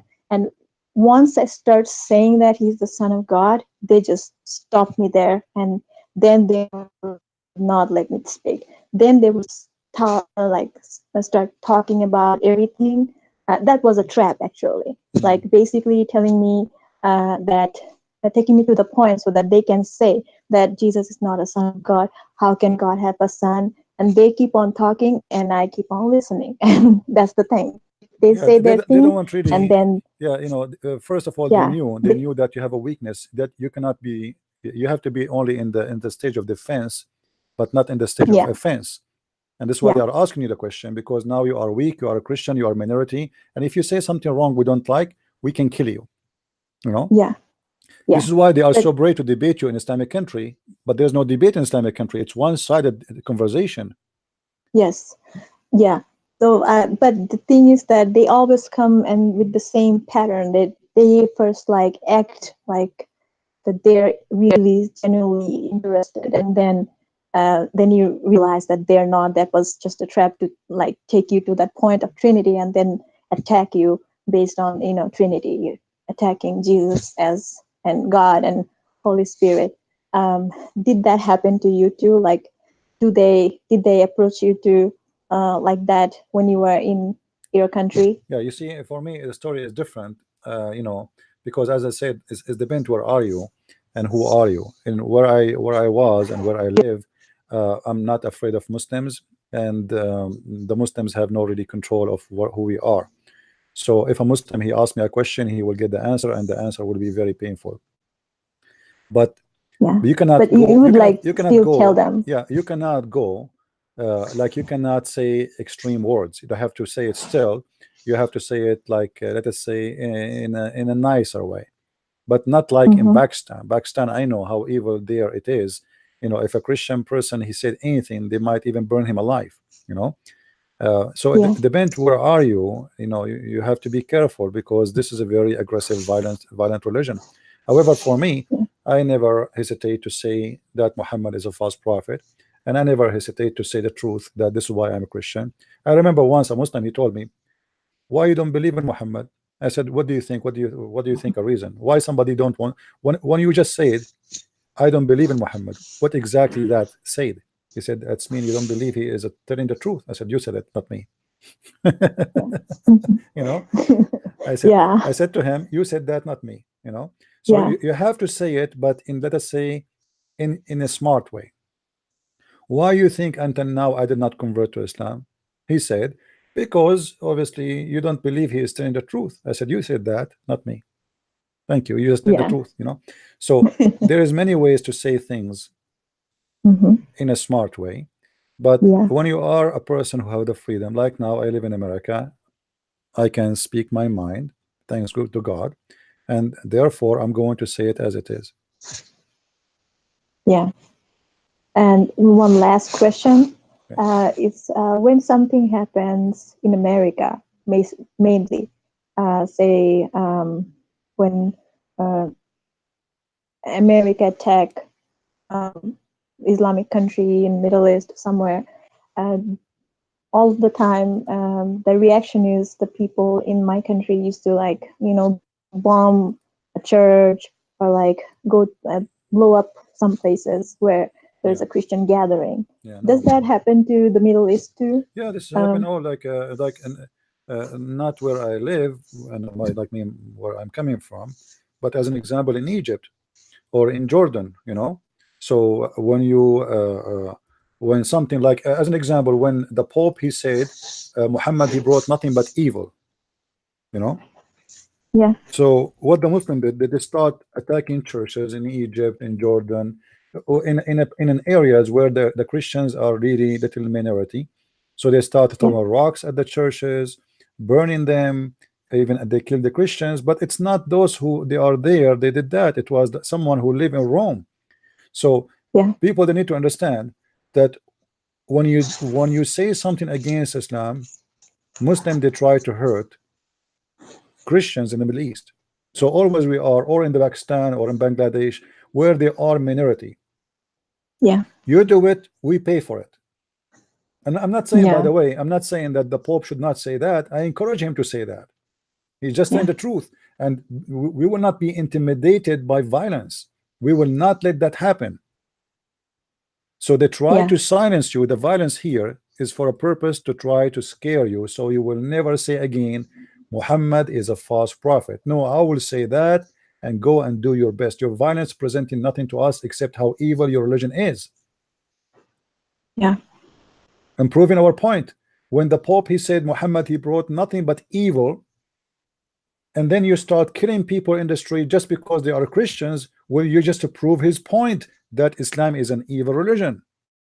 Otherwise, if Islam is a peaceful religion, why you are killing somebody? He did not even say anything. He have nothing to do with the Pope, and you kill him just because he's a Christian, but yet Islam is peace. Yeah. Obviously, Islam have nothing to do with peace. Islam is a very evil religion, a very evil cult. Yeah. And you know, this is my challenge for whoever is a Muslim listening. You are welcome to call me after this lady she hang up. Call me and show me one proof to me in any way, anyhow, that Islam is a good religion. What do you think? Isn't that a good challenge? Absolutely. Yeah, let us see. Thank you so much, Sippy, Thank for you answering my calls. You are welcome. Thank you for calling, my dear sister. Thank you. God bless you. Thank you. Bye-bye. I encourage ladies to call, you know, let people hear your voice and speak your mind. Join us. Be part of what we do.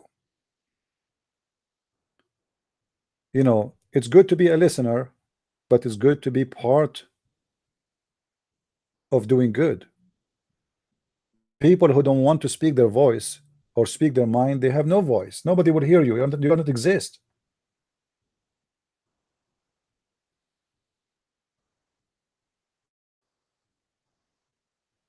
Share your opinion, share your voice. A guy, he sent me a message in Skype. He said to me, the real father of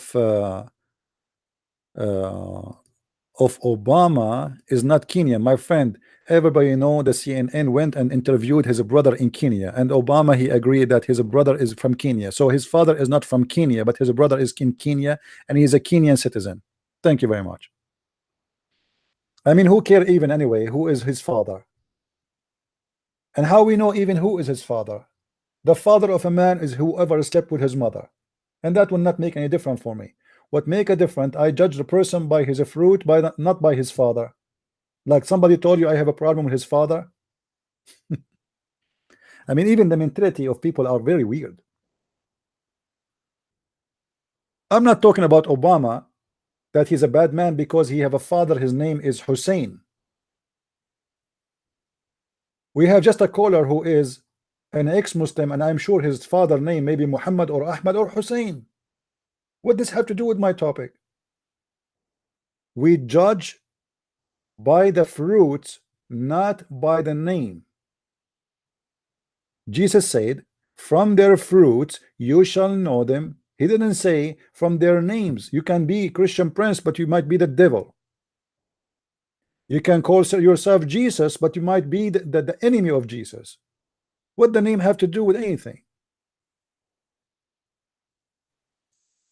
The fruit of Obama, he sponsored Al-Qaeda, he sponsored ISIS, he donated to them, he armed the terrorists in Syria who burned churches, killed the Christians, ripped the heart of people. You go and watch the videos. The same rebels, they call them rebels. The same ones Obama, he donated for them, is the same ones who grip the chest of a human being and they start eating his heart in the front of the camera.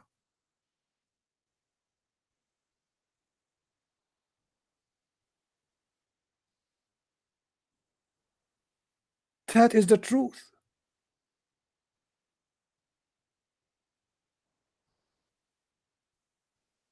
Look at ISIS and Al-Qaeda during the time of Obama and the time of Trump.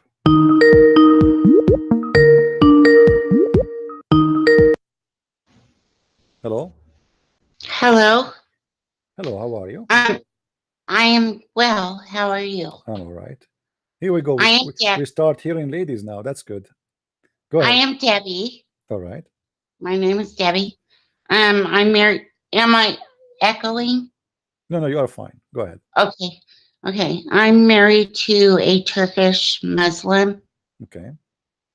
And I'm Christian. Hmm. And I ask him questions about his Muslim faith. And he can't answer my questions. And what I want to know is how can I make him understand he doesn't even know what he's believing? Well, the first of all, do he practice Islam? Is he like, do he go to the mosque? He praying? Oh, no. No. No. So he's just no. like born from a Muslim family, but he don't practice Yes. anything about Islam. Yes. Yes. He doesn't eat pork and he does Ramadan. Oh, so he is a practicing Islam then. Well, he doesn't eat pork and he does Ramadan. That's it. Yeah, but Nothing this is else. yeah, but obviously he's not out of Islam. He practiced what, you know, I mean, if he fasts for 30 days, obviously he believe in Islam. He is not just a Muslim by name.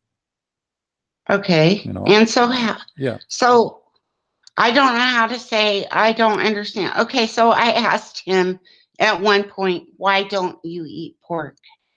And he said to me, I don't know. You know more about that shit than I do. Basically, that's what he said. I mean, he chose a perfect name. I mean, a perfect word for description of what you do. But you know, lady, why you don't let your husband call me? Is he there? Do you like him to talk to No, me? he's not here. I left. Oh, okay. I left a year ago. You are not with him no more. No. Well, Okay. we're still married, but we're not together. Yeah. First of all, a Christian woman, she cannot marry from a Muslim. This is not a marriage. Maybe maybe in the paper it's called marriage in the court, yes. But a Christian woman, she cannot marry a non-Muslim man. You know? This is not a marriage. Secondly, you know why? I'm not. I don't want to go on your personal life. I'm not trying to put you down. But why? What made you marry a Muslim man? I mean, Because yeah. Go ahead. because I didn't know he was Muslim. Oh, okay. Didn't you ask him before you get married? I mean, when we reach the point of getting married from somebody, we should know everything about him because we want to marry blindly. Shouldn't you? Yes. No, you should know. I should have done, but here's what happens. God bless you is what I heard. And you're gonna think this is super stupid, but I met him online. Okay. And I didn't know until the day before I left from the United States to go to Australia where he lives that he was Muslim. The day before I left, he said, I'm Muslim. I didn't know that. So he did not tell you on purpose. So because he Well, knew you will not accept him if he tell you maybe. well, I don't know. And it was, it's hard. We've been together 10 years. I left last year, so 9 years. All right. I stayed. Well, I don't know what to say, but in life we have to make a choice sometime, and always I advise women before even men that before you marry a person, you have to know everything about this person. Otherwise, you will end with some traps. Ask all the questions you need to know, and online meeting somebody online is not really bad because it's just a way to meet. But after we met online, we have to know each other very well. Because Right. I'm not going to keep you as an email without opening the email and see what is inside. I want to see who is this person. I will ask all the questions about faith, about religion, about what you think about bad things and good things, and then I can come to a conclusion that if we met, it's meant to be that we will be together. But to make a decision without knowing very simple things about the man you want to marry from, that's not a good thing. Okay, so maybe my whole thing has been that I can give somebody else a good advice. Right. Just don't do this, what I did. Right. Maybe. See, you guys, you learn for the ladies, learn from this lady who have her experience, which is obviously is not a good experience. Don't do what she did. It's a mistake. Because when I marry from a woman, let us say not even a Muslim, let us say I marry a woman, she don't believe in God, she's an atheist. What kind of family I'm going to have? Everything I believe in, she opposes. So right away from the beginning, we don't have anything to share. What will we share? The bed?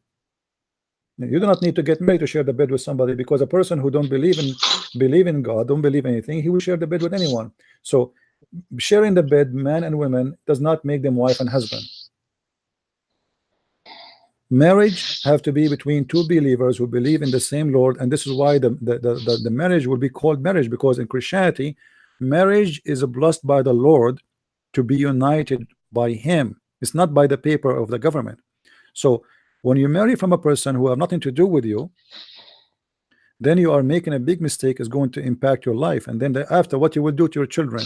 If I have a wife, she is a Muslim, or she is, if I can call her a wife, or she is an atheist, what I will tell my child there is Jesus, she will say to him there is no Jesus.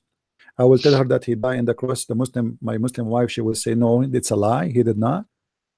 I just started a confused family, a confused children, and obviously the one who will take over is the one who have a better way to convince the children. And because the women, maybe most of the time she sit with her children more than the man, maybe the child will be a Muslim. Or it may be because the woman, she don't know anything about religion, and the husband, he knew more, he will make them Muslim in the case of the husband is a Muslim. So it's very dangerous, it's not right, it's not healthy to have a mixed, what they call it, mixed marriage. For me, this is not a marriage, this is just a relationship. It's an experience between a man and a woman, and then is going to be ended with a big failure. All right, my friend, thank you for calling. I agree. Thank you. Thank you for listening. Take care. Okay, bye. Bye-bye. Like I advise people to marry first from somebody let us say even they have the same culture, because culture is a problem too. You see, I'm a Middle Eastern. If you want to marry a Middle Eastern, then you are marrying his culture with him, not only religion. Let us say you are a Christian, I am a Christian, and okay, we want to get married. Well, you have to understand what is okay in my culture and what is not okay, because later that might be a problem for you. Actually, it's not might be, it is going to be. It's a must, because you will live together in one house and he will be your husband. So why in the world I want to go and marry someone from the middle of nowhere, have different culture, different language, different mind, different understanding? I mean, you will be so lucky if he is really perfect, and he will not bother with his culture to force you into things you don't want. You see, the problem is that when people they want to go and get married, they judge a person by the look. Oh, this guy is a handsome. Ah, she like a tall man. He have nice eyes. He have nice hair. He have etc. Blah blah blah. Okay, we marry this guy. But this is not really what will happen later. The first day he will be handsome. The second day he will be handsome. The third day will be handsome, and then after 1 week he is not handsome no more. He is just a person. He used to his face. He used to his body. Nothing new. Then you will start discovering new things about the person. Either they will make you love him or they will make you hate him. Marry a man or a woman for the good things on them, not the good looking they have. Because the good looking, they will might be good for you in the first few months. After that, you will used to it. Even if the person, in the standard of people today, they say they use the word ugly. I don't like to use that word. But let us say you met someone, he look ugly. He might be a wonderful person, million times better than the handsome guy you want to marry from.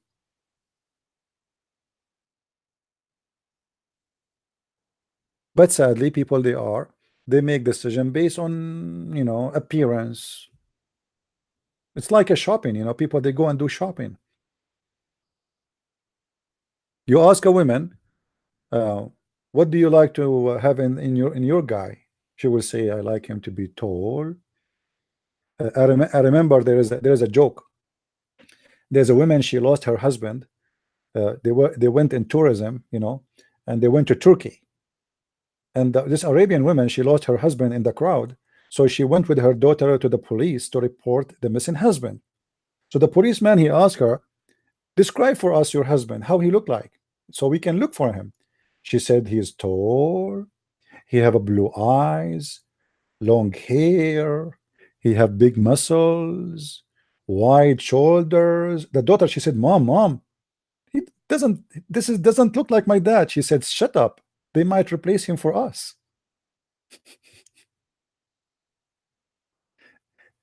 It might be a joke, but it's speaking about that women, they are looking for a dream, not looking for a real man. And men are the same. Men, they are attracted to the look, not to the quality. If you don't look for the quality, you will get only the look, and the look is useless. Soon later you will find that the look did not help you in anything. It was just a stupid look. You did not look for the quality, and the quality is about what the person believes. The most important quality of a human being is what he believes, not what he eat, not what he dress, not how expensive his shoes. Today the quality that a woman, she is buying a purse made by a brand. This is what they think the quality. It was not about anymore about how honorable she is, how decent she is, how trustworthy. It's about how expensive her shoes, how expensive her purse.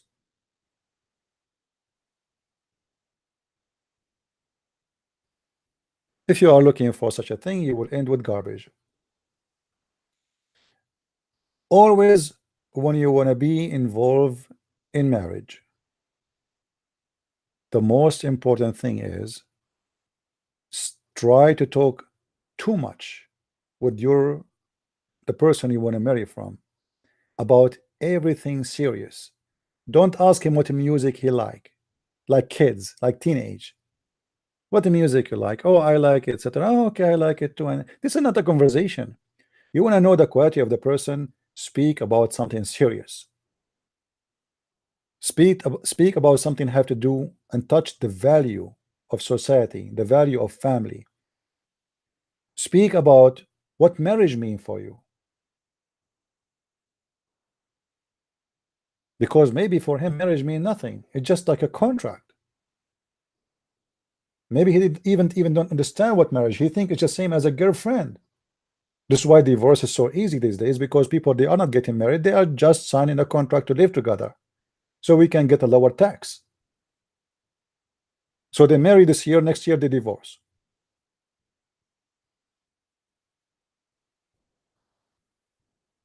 And then you start saying my first husband and my second husband and my third husband and my fourth husband, my first wife, my second wife, my third wife, my fourth wife.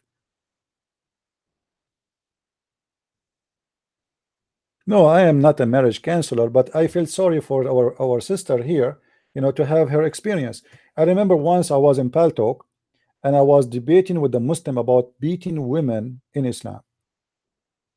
And I finished the debate. I opened my Paltalk second day and I found a long message from a woman.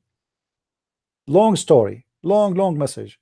She told me that she was going to marry a Muslim. In the day she joined Paltalk she was bored. She said in her message she is waiting for the limousine and the limousine is late. She have too much time to, you know, like she don't know what to do. They told her it's going to be late. So she opened Paltalk and she joined and she saw a room. It's called Beating Women in Islam, something like that. So she joined and she listened to the Muslim guy who is saying, yes, we beat them because women, they need to be taught how to behave, etc. So this woman, she gets scared from this. She is going to marry a Muslim after half hour. So she called the husband, supposedly, who's going to be a husband. She told him, I need more time to make a decision. And she said, the second I told him that, he started threatening me, saying, do you know how much I spent for this? I will teach you how to behave. I will shoot you. I will, etc. I will, etc. So listening to this little chat room changed the life of this woman. She was going to be married to a Muslim man for maybe many years, but the same as this lady. This is why what we do is very important. How you are going to marry from somebody believe that women, it's okay to beat them. Do you want him to beat you?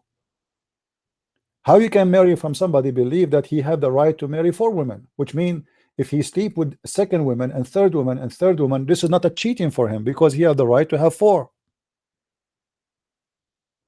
How you want to marry a person he believe his religion teaching that women have half a brain? They are stupid. How you can do that?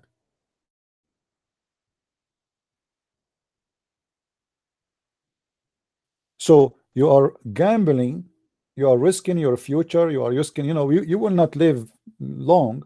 So here we go, you know, you stay with this guy for 10 years and then you find yourself you are out with nothing.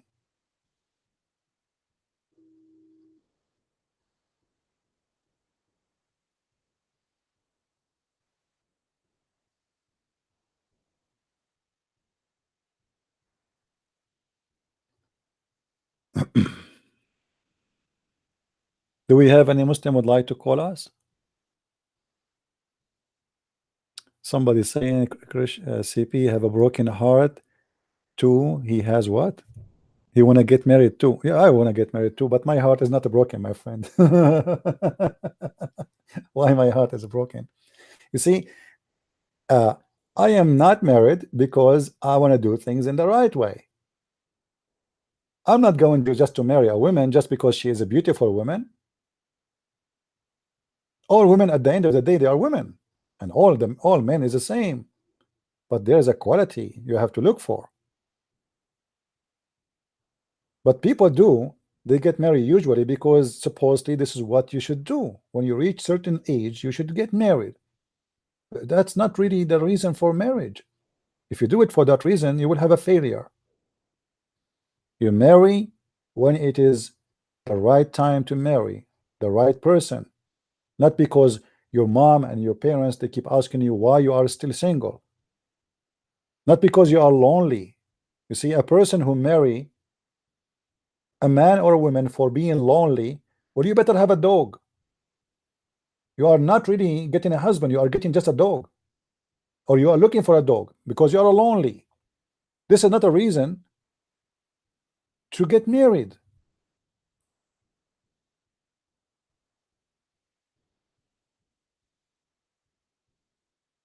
And obviously, you know, education is playing a big reason for the failure of marriage of people, because they don't have really the right reason why you want to get married. What is the purpose of your life? Why you are trying to get married? What do you want to do? What is exactly? If a man he marry a woman just because she is pretty, it means he wants just to have sex with her. Well, later he will find a woman, she is more pretty, and he will have sex with the other woman, because simply this is what he wants. He is not marrying her because she is his love. He love her body. He don't love her. He love her beauty. And sooner or later, this woman, she will lose her beauty. All of us, we get old. And women, actually, they lose their beauty faster. So what they do, they marry her today. She is wonderful. She is his dream. After a few years, she isn't his dream. She gains some weight. He don't like her no more. The same as Muhammad. You remember the story of Muhammad? Muhammad, he married Sauda bint Dham'a. Sauda bint Dham'a get older. Excuse my language. I'm just saying things as it is in the hadith. She became fat and slow. Muhammad, he stopped totally even sleeping with her. And he started speaking about divorcing her. So Sauda, she gave her day to Aisha to make an agreement, a settlement, that don't divorce me, please. I will be homeless. Just I will give my day to Aisha. And Aisha, she liked this idea because that will make her have more gifts and more money. We are not Muslims. Muslims, they don't have marriage. They have 4 sex contract. This is why when a Muslim he says I am getting married, I lie. I know I like this is a lie. This is not true. Where is the marriage in the marriage? If your religion train you, go and if 2 and 3 and 4 doesn't say even the word marriage. The word nukah or nikah does not mean marriage. It means the F word. So when we have a religion says go and do F2, starting with 2 and 3 and 4, and if you cannot afford it, then 1. So the last option is 1.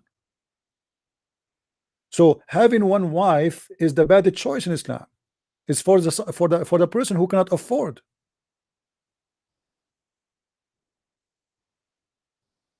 Somebody asking me, why do Muslims lock up their children in the house when a child is handicapped?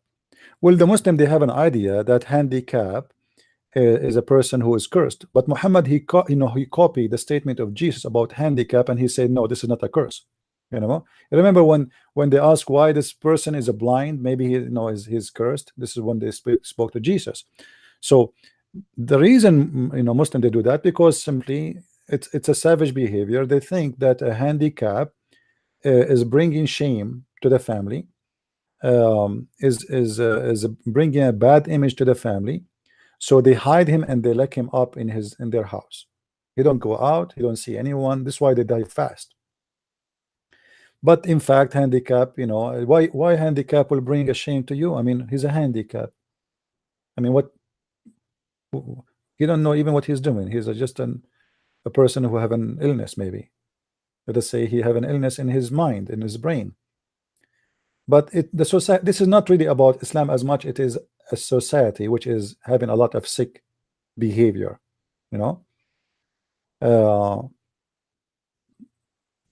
Let us say bad tradition and bad behavior. A handicap is a poor person who need your help, and not insult, not to jail him. This is why a handicap who live in the West, they are lucky. You can go, you can take the bus, You can, you know, even the roads are designed for them to make it fit for them to go from a road to a road. If you go in the Middle East, handicap is dead, as you said. He's locked up in his house for all his life, and his family, maybe they will be praying for his death day and night. It's about how to be merciful and how to be a person with God, a person who believe in God, a person who believe in the true God. He should love those who they are handicapped, not to humiliate them and not to jail them and lock them up. You go to the picnic, you take them with you. Why not? You know, it's a blessing. It's an amazing thing that people, they will see that you are taking care of somebody who need a lot of care. That's a good thing for you. It's like you're adding something heavy to your resume, even to God. When you present yourself to God one day, God will look at you and say, look at this guy, how he is a very wonderful person. He took care of this handicapped person.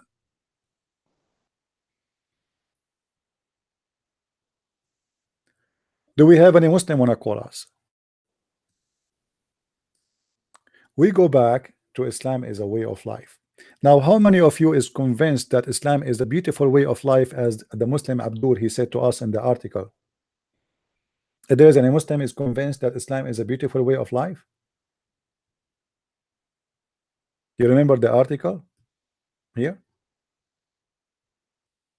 This Muslim, he said that Islam judge you by your intention. And here I want to ask a person, any Muslim, when a Muslim he take an oath, how Islam judge the oath? Anyone knows? How Islam judge the oath of a person? It's in front of you. It says by his intention. So can we believe a Muslim taking an oath? We cannot, because the Quran confirm that Allah he take you by your intention. So if you take a false oath in Islam, and this is the Quran in front of us, let us go and search for the verse. According to the Quran, if you as a Muslim you took a false oath,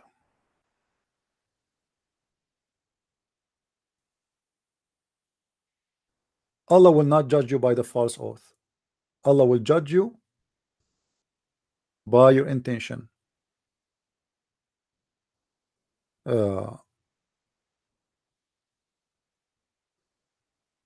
Do we have any Muslim here before we search for the verse?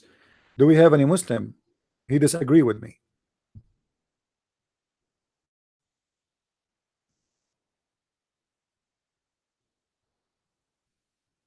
Any Muslim would like to call me and tell me that I am not telling the truth?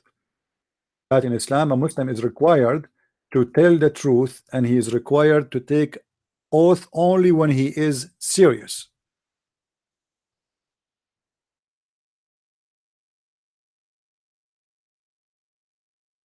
Any Muslim?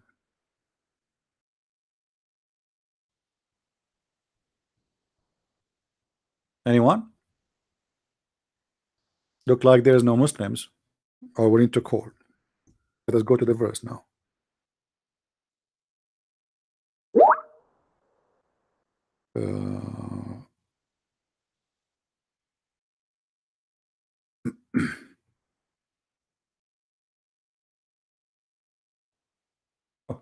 We have an error. I know why. You see, I installed my new keyboard. So ولا لا يؤاخذكم الله باللغو في أيمانكم. What does that mean? And this is appear again and again in the Quran. What kind of religion it says and teach you that Allah will judge you by your intention, and suppose this is the way, the beautiful way of life, including to take a false oath, that if you take a false oath in Islam, Allah will not judge you by your false oath.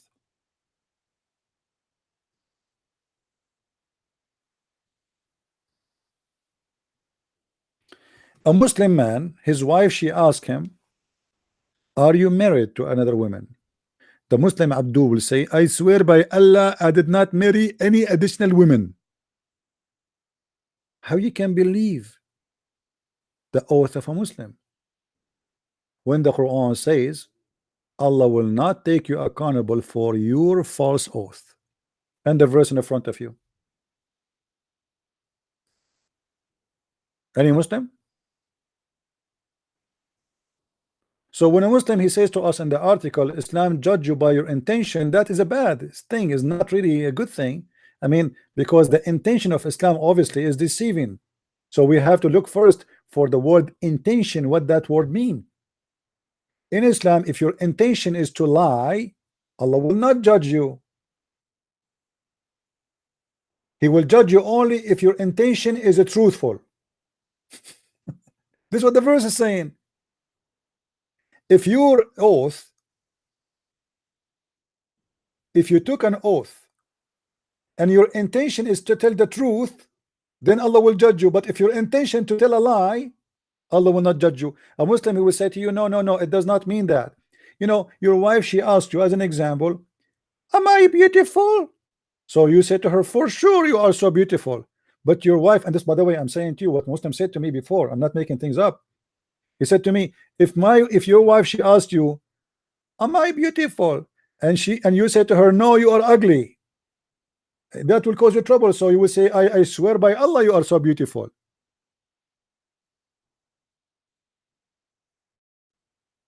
And this is what it's mean, that Allah will take you only by your intention. Islam judge you by your intention. So intention now, what is the intention? To lie to your wife. The intention is to lie to your wife and to tell her something you don't believe in. So Islam sponsor lies. But the sitter, there's a person in the internet, his name is Christopher Prince, and Christopher Prince is a very ugly person, by the way. I have his picture. This person, he said, why the Quran said that you can take false oath. First of all, the Quran is the best book in the world, and I challenge you to find a better yellow page book better than the Quran. We have all the names of the Prophet, 25 prophets, but yet nobody knows who they are. Brother sister, if you have 4 wives, and mostly all of you have 4 wives, unless you are the Prophet Muhammad who have 13 wives, and imagine the Prophet is standing in front of 13 women, and the 13 women, they ask him one question: do you think we are beautiful? What do you think the Prophet is going to say? Risk his life and say, no, you are ugly? The Prophet, he will say, I swear by Allah, you are so sexy. And that is very legitimate. Thank you very much. This is very what? Very legitimate. I mean, you want to risk your life and tell your 13 wives that you are not good looking? Are you crazy? You take oath by Allah saying, for sure you are so beautiful, you are so sexy. Islam is a very beautiful way of life. You take a false oath to your wife, to your neighbor, to your brother, to your sister, to everybody. As long as you don't mean it, Allah don't count it.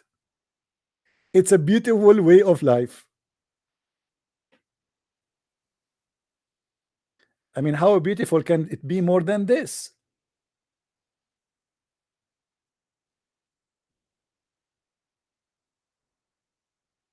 Huh?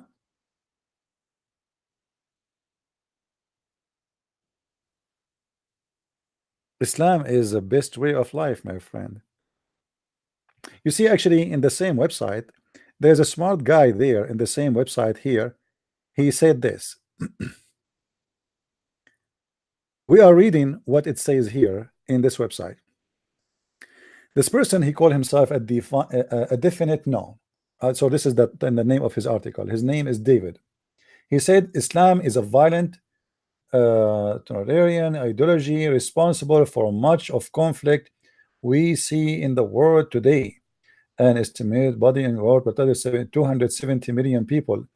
That they are not including the number of people taken into slavery which is, so this is an educated person making his statement about Islam is definitely is not a way of life.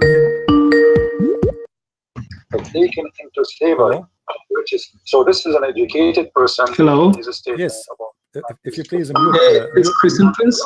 Can you mute YouTube, please? Taken into slavery. Hello. Can you mute YouTube, please?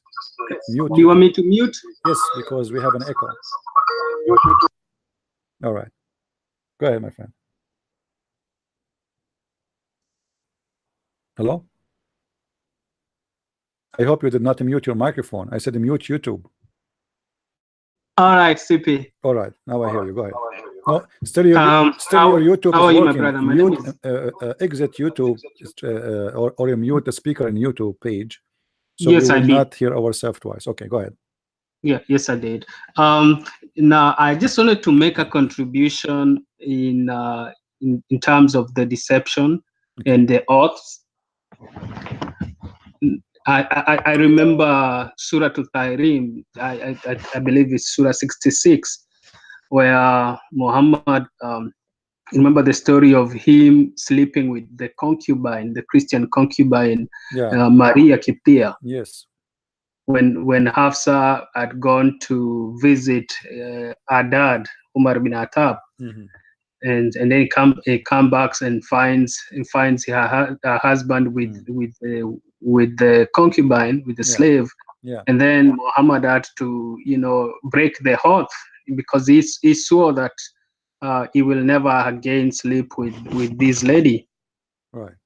Then later on he discovers that it is a conspiracy between Hafsa and Aisha, because the woman could not keep the secret, and therefore Muhammad had to break that oath, and because he had to break that oath, so he made it he legalized it for every Muslim.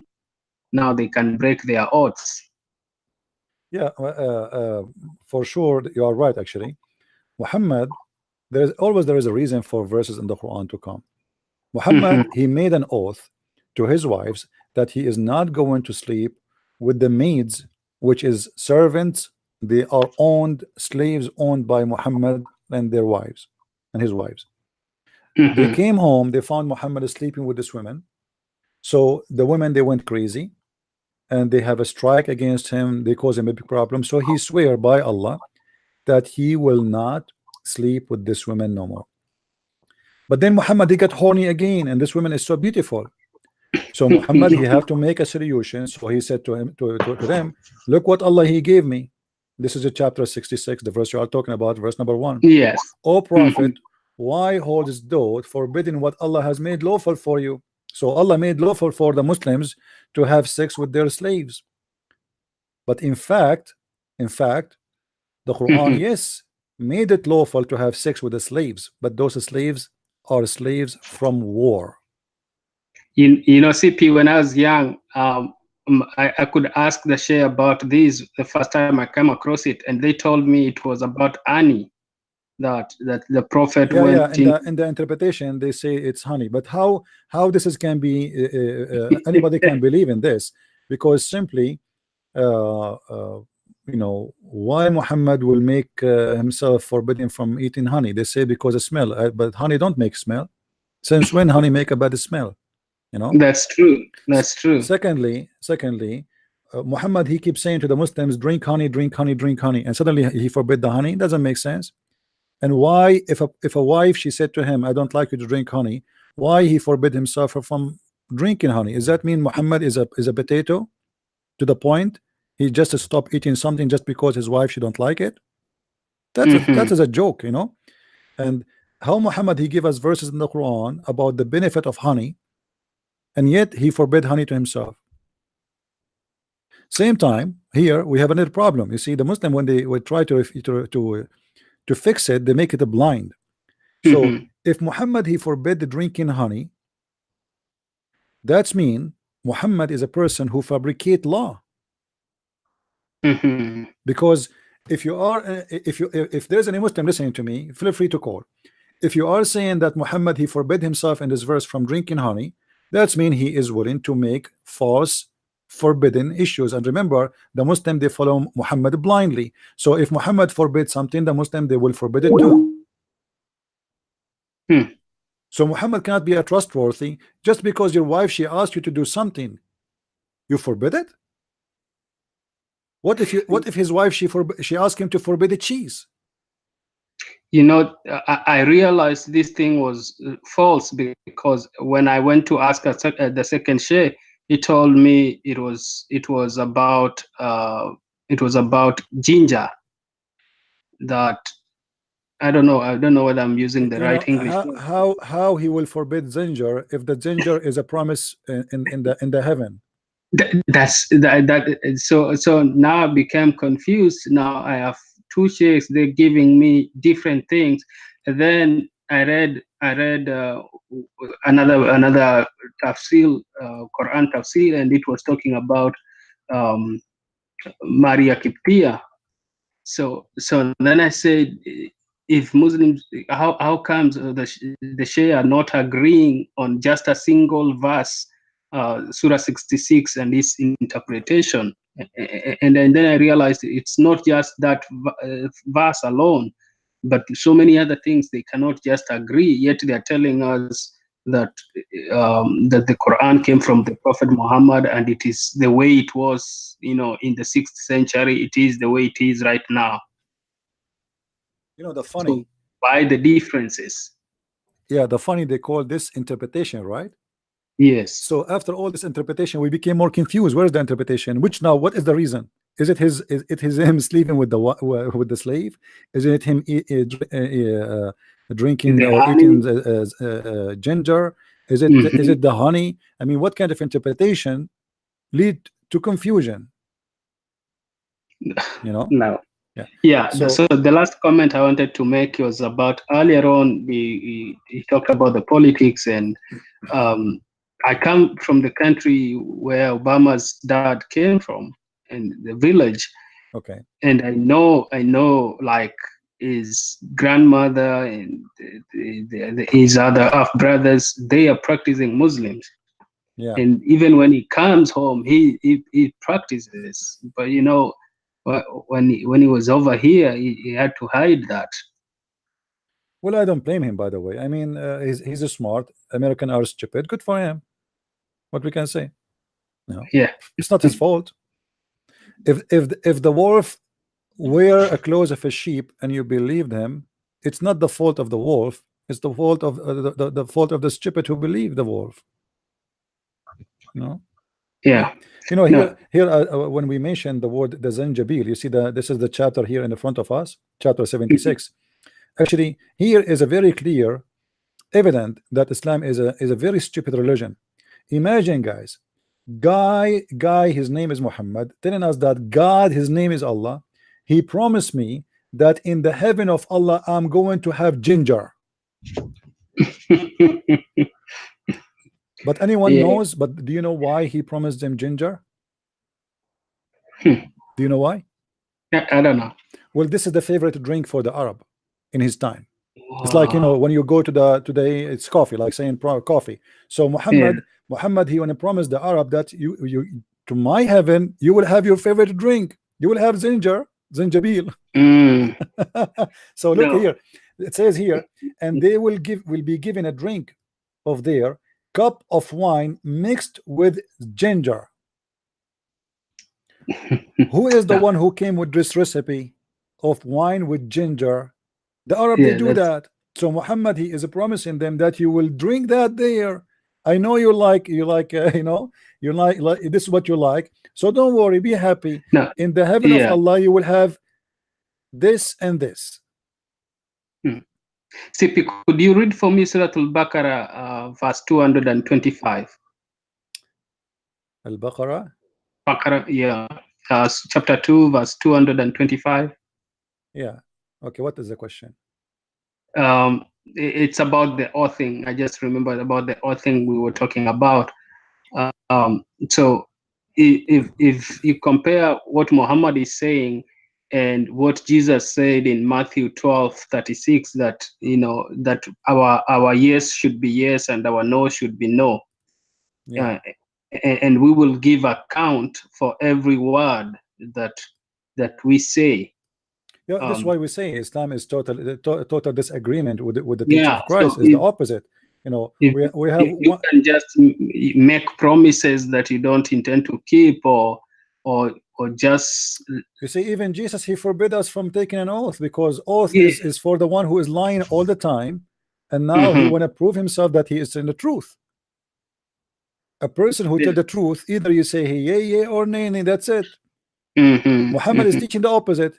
You can use the name of God in vain, because this is an insult to God. What kind of God? He says to his followers, you can use my name in a false oath.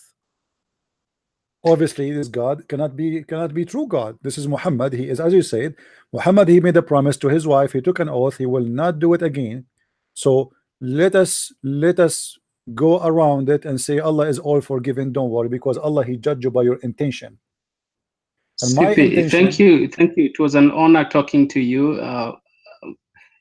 Finally, I have a final request. Sure.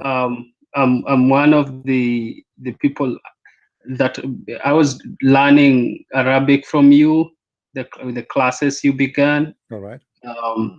So if you can consider going back to that, I really appreciate, because I came out of mosque, but really we were not grounded in Islam, and now I realize that as a tool of evangelism, we need the language, because every time I talk to my friends, they're like, oh, but that's not what it says in the Arabic.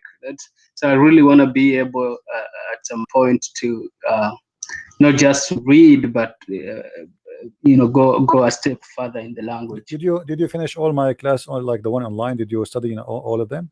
I just started with your classes, and then I realized you reached a place where you stopped, or maybe I don't have the links. Well, if you go to Arab for Christ, the account there, all the videos are there, recorded. Okay. And actually, those videos, if you watch them, if you practice them, is going to be enough for you to learn how to write, how to read.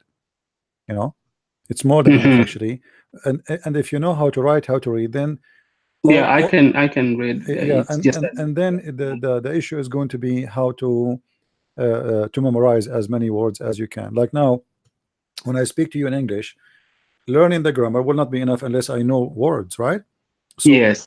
Learning words is just about, this is a special effort from you memorizing them, as simple as that.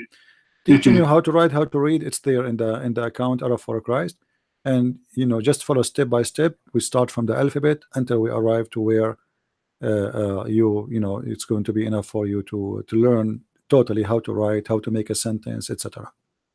Shukran. For sure, there's more to follow, but as I don't know, if like for me, I was trying to do my best to teach as many, but it was disappointing. In the beginning, there was maybe 19, and then the 19 became 13, and then the 13 became 9, and the 9 became 5, and the 5 became 2. Simply, people, they don't like things for free. It was better when I did it not for free. You believe it or not? When it was for free, nobody came. When people pay, because the mentality of a human being is like this. Like if you pay for this to go to the movie, you take it more serious. You have a ticket, you don't go, you feel guilty, you feel stupid of yourself, right? Because you paid for it. But if the ticket is for free, you don't have a value for it. This is how people think. So they think when I did it for free, it's not important. I mean, this guy is doing it for free anyway. I'm not losing anything. But when somebody pay for it, then he will feel that he lost something. Yeah, we do appreciate your work. Thank you. May the Lord bless you, and just continue knowing that those of us out here that are learning from you. Thank you, my friend. And if I ever one day I go to Kenya, I will be sure to visit you. Sure, thank you. I love to visit Africa, actually. I never been there all my life. I would like to go. Yeah, you're welcome. Thank you, my friend. God bless. Take care. Bye-bye. But there's one thing I don't like about people in Kenya. They are so tall. In Kenya, for sure, I will look so short. I mean, I saw people from Kenya, they are like 8-9 foot, man. It's like a giraffe. So if I go there, I don't know how tall this gentleman who called me. So maybe he's like 2 meter or something, 2 meter 20, 2 meter 30. I don't know how tall they can be. So I would like, hello.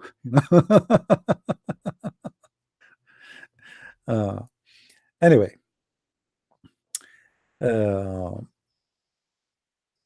it's always wonderful to meet people from around the world, and especially the good ones. And here we go. We just spoke to a brother from Kenya. And by the way, one of the funny thing about Africa, that one day the white man went to Africa to teach them about Jesus. Today, there's a huge number of missionaries teaching the white man about Jesus in Europe, who they are black.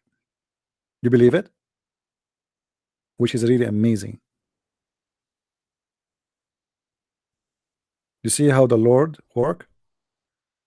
One day the white man came to the black man to teach him about Jesus. Today, the black man is coming to the white man and saying to him, "You foolish man, why you stop following Jesus?" There is a story I told before about a white man, and when I say a white man, I'm not being about white color, I'm talking about European, you know. He went to Brazil and he asked for a guide to take him to the jungle, which is there is no way for him to go. He needed somebody local who can take him there and bring him back safe. So in the way with this Brazilian native person, when they have a break, this guy, he have a little tiny book in his hand. He keep reading from it, but in a language he don't understand. So the European man, he said to this Brazilian man, "What is this book? You keep reading always when we have a break." He said, "This is the Bible." The white man, he said to this Brazilian, he said, "What? You read the Bible?" We stopped reading those books from long time ago. And then they keep going until they arrive to a cave, and the Brazilian guy, he showed him in the cave a lot of bones of a human.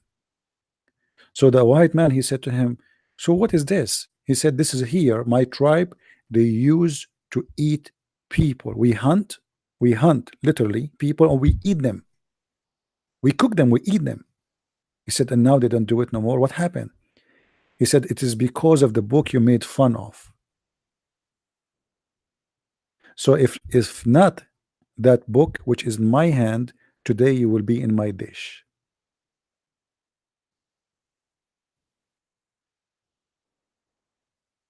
One day, the white man came to Brazil, and he was able to present the Messiah to those people.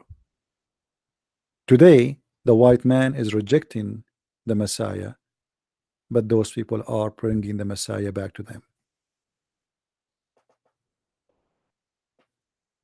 The same as what happened or what's happening in Africa. You see, I saw a program in Al Jazeera TV, and they were crying so hard. They are saying 16,000 Muslims leaving Islam a day in Africa alone. 16,000. You can search it in Amazon, in YouTube. You can find the video. Actually, I am the one who recorded. Sadly, at that time, I don't have. I don't know how to download videos. I mean, it was like in the Al Jazeera website. So I just download. There is an option to click and download the audio. So I download the audio, and after that, Al Jazeera, you took it off. It's deleted. But thanks to God, I was able to download that audio in the program. It's called Sharia wal Hayat, which means Sharia law and life. In this program, they were talking about how Africa used to be almost an Islamic continent, and how today the Muslims are less than 10% in Africa. And they were saying nobody have the right to convert Muslims out of Islam. You see, the Muslim, they have the right to convert you to Islam, yes, but you have no right to convert Muslims out of Islam.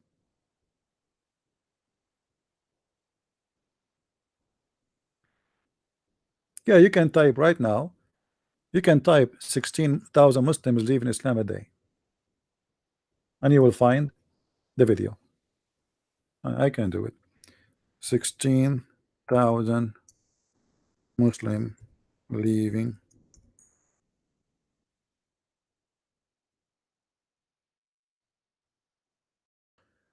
Let us see. Here we go. This is the video. It was recorded. The audio was downloaded by me.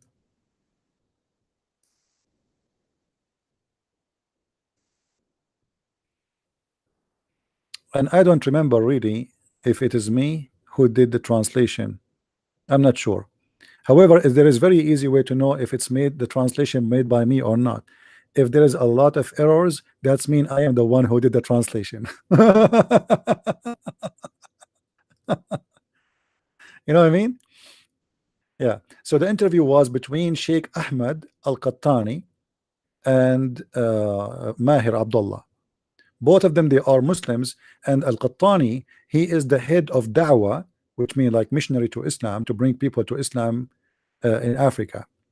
So they were talking about how a lot of Muslims are converting to Christianity, coming out of Islam, and they said literally 16,666 people, 16,000 a day, 666 an hour. Hello. Hello, Christian Prince. How are you? Hey, my friend. How are you? This is Abdullah Napo again, calling you. Welcome, my friend. I would like to share something with you, my testimony a little bit. Go ahead. I was born Muslim, and I married my wife. She's Muslim also, okay? All right. And when I came to Christ, I never had Muslim Christian friends or read the Bible, anything like that. But, I had some visions and dreams about Jesus Christ, and then we spoke literally like you and me talking right now. We spoke numerous times. Okay. It happens when I was 17 and I visited a town where my brother was living in. And an old Christian man asked me to follow him somewhere to visit his friend. I was thinking he was talking about a man friend. So when we got there, it was a church. He said, okay, he's the guy who come and clean the church and make sure the church is ready for the people to come in for the service and all that. So he said, why you don't kneel down with me and let's pray? And then, after that we go. I said, no, do your prayers. I'm good. I'm Muslim. He said, no, don't worry about it. It's just a prayer. I want to pray for you. I was like, okay. I never believed in Christianity. I was like, okay, these people are just jokers. So I was like, just do your thing and let's go. But I kneeled down with him, and he started saying things like, okay, please, God, love him like you love me. I never forget those prayers he was praying. And I'll tell you, Christian friends, since we left and then I went home. But since that day, something literally changed in me. Like I couldn't forget the moment. Never forget the moment. I did my best to forget the moment. I couldn't forget it. And then, but I brushed it away. I went back to my Muslim life and all that stuff. And to cut the long story short, when I got to US, it started making money now. And I was like, okay, I will take my wife to Mecca to pilgrimage to make my 5th pillar right, okay, to become a full Muslim now. Mm-hmm. I was preparing that when Jesus, like, again, no, you're not going to know where you belong to me, And I went back to the Quran again, reading and reading. He's just, why do you believe in this? Do you believe in this? Do you believe in this? The more I read, the more questions I had. So Jesus Christ all the time point. Do you remember me that time at that moment? I remember the church again at the moment exactly the old man was making those prayers to me. So one day I couldn't even take those dreams are really hard. It's like I tell you this, Christian friends. If I tell you right now, go outside, you see a car, it's a black car, and it's a Honda. If you go outside, you see it, and you believe me, right? Mm-hmm. But if I tell you, I talk to someone in a dream, and that's someone telling me this is the best way, it's hard for you to believe it. So I couldn't tell anyone, and I was just really living a very difficult moment. I remember that year I couldn't even do Ramadan because I was really disturbed. I started praying. I was like crazy, but I didn't lose my mind. I was like a crazy person, but I didn't lose my mind. I was like normal, living normally. But one night, I had this heavy dream telling me, you need to go to church. And it was a Saturday night. And I asked in the vision, what church to go to? He said, just get up and go. I will show you the way. I will show you what church to go to. And I end up to this church. And then when after I look back and see, I passed by more than 7 churches to get to that church, you know. And the following morning, I had to lie to my wife. I said, I will go to Home Depot, but I was going to church. And I went to church. From that moment, it's like somebody took like a heavy load off my head. Everything changed that morning. I started to see things differently. And I went to church so just to see what's going to happen. And I sat on the back row of in the bench. In the case, what they say I don't like, I'll leave. But I'm telling you, since the moment I got there, it's like the preacher was waiting on me. Everything he was saying like pointed at me. I couldn't go nowhere. And what I was calling a music, it was not a music. It was like worshiping. Everything they were saying to the music like I heard before. Everything the preacher was saying is like I heard it before. Beautiful. And then I stayed there. Everybody left. I was just staying in the back row. And the pastor noticed me and he came to me and said, my friend, how are you? I told him I was fine. And then he asked me about me. I said, no, I'm just passing by. I'm not really, I tried to hide everything. But finally, I had to give up and told him exactly what I've been living for years. And he like, no, remember the old man, that was the seed. And then now we just, God don't want to let go, it's your moment. And he gave me a Bible. And then since then, I never left church. That's just for introduction. And I went to Mexico in a mission camp this year, last June. Wonderful. I gave my testimony, peace and praise. 3 people gave their life to Christ. Our God is a living God. Amen.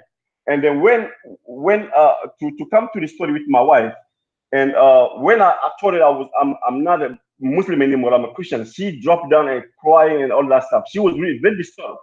And somebody told her that I was demon possessed. So she got recite Ayatul Kursi on me when I'm sleeping. So I was laying, sleeping deeply. She went on my right hand, recited that, and went to my left hand, recited it. But the problem is, God showed me everything at night. Everything she was doing, I saw it clear, everything. And I woke up that morning and asked her, you was on me reciting Ayatul Kursi on my left hand and my right hand. She said, no, I didn't do it. All right, I said, okay, no problem. And I left, I went to work. She left 3 days ago. And the third night, she tried again. She did the same exact thing. And the following morning, exactly, I saw the same doing. She did it. And I didn't say anything to her at the moment. I went to work. And I called her 2 hours later. I said, please tell me, I would just want to know what I'm seeing the dream is true. Did you touch me last night? She hung up. And then she hung up, and 30 minutes later, she showed up at my work. I said, what's going on? I even forget about that. And she said, no, I came to tell you the truth. Even the first time I touched it.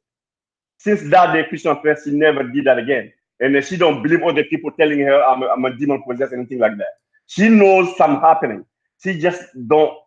I trust God. I trust God to bring all my family to Christianity. I'm the only Christian in my whole family. There's no Christian in my family. There's no Christian whatsoever. And I was worrying about a bunch of things, like because I was the president of my community. I was worrying about my job. I was worrying about my family. I was worrying about my friends. I'm telling you, Jesus Christ got my back. I never lost anything. I didn't lose anything at all because He promised me. I showed that. I pointed that to you numerous times. I said, "You asking me to Christianity? I'm not a Christian. I don't know. I don't. If I go to Christianity, I will lose my wife, my kids, my family, my everything." He said, "You're not losing anything. But if you don't follow me, you lose everything." See, this is our God. This is how it is. So now I gave my testimony to churches, and people just fall down crying. And clearly the Holy Spirit was just showing up all the time. I went to 2 churches. They called me back. I said, no, I got to stick with my church where God sent me to. So this is the thing Muslims need to hear. I never had any Muslim friend. I never had a Bible before. I don't even know how to dress to go to church. I went there with my Muslim clothes. I was like, people was looking at me like I was coming from Planet Mars. But God is just like that. Once God, you are introduced to God, He will let you go. He will be patient and patient and patient and patient. You know, and you can put your God to test. You know, when things got harder, when things got really harder, I remote, because God will always tell you, why you don't pray? Why you don't pray like that? Why you don't pray to me like this? And when I got in this very difficult situation in Africa, and I prayed, I pray all my Muslim prayers that I know, and all the dua from my mom, my dad, everything, you know, I asked for them to do dua and everything. But the problem is, one night I sat down, I said, the God I was introduced to you, Jesus Christ. If you are the true God, if you are truly what my friend believe that you are, get me out of this situation. When I said that prayer, the following week, a rich man came from Central Africa. Between all the people, between all his family, between all the people that he know, he don't even know me.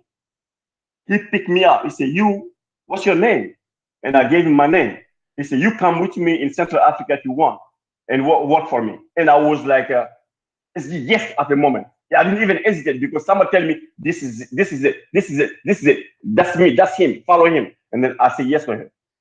A good man, you know, since that day, I never knew poverty, you know. So this is how the God is. Jesus Christ is the living God. I told my friend, let me tell you what, can I say one more thing, please? Sure, I'm taking all your time. Go ahead, no, that's okay. Okay. One day I went to see one of my brothers here in Cincinnati. I went to see him. He was so much in pain, Christian friends. He was so much in pain. Like, I told him, okay, I used to be a Muslim, now I'm a Christian. Do you know I'm a Christian? He said yes. Okay, here's the thing. I never prayed like this, but he had a back pain, very, very severe back pain. I said, okay, let me touch your back in the name of Jesus Christ. I'm not gonna promise you anything, but you know, just let's try that also, because you've been in a hospital in and out. He said, no problem, let's do it. And I prayed less than 3 seconds. When I lay my hand on his back, I can give his phone number. You can call him. He's ready to talk to anybody who want to talk to him. When I laid back my hands on his back, he was joking. And then for 3 days, he could even bend down and tie his shoelace. He sat down on his chair, tie his shoelace, or lay down on his back. Today he's healthy like anything else. And he went back he was scheduled for surgery. He went back. The second doctor said, no, there's no more surgery needed. And how he gonna heal? How you gonna heal? I'm not a doctor. I've never been a doctor before. I never touched anybody before. I'm not God. You know, God obviously did something. And I told him, okay, here's the deal. This is you and me here. You and me, you know what happened, I know what happened. It's up to you to tell what my God have done for you. You know, this is what it is. And when I went to Mexico, like I told you, for the mission camp, 3 people immediately, they came forward and gave their life to Christ. And one of the men came to me and said, my man, the way you talk to me brought me back to Christ.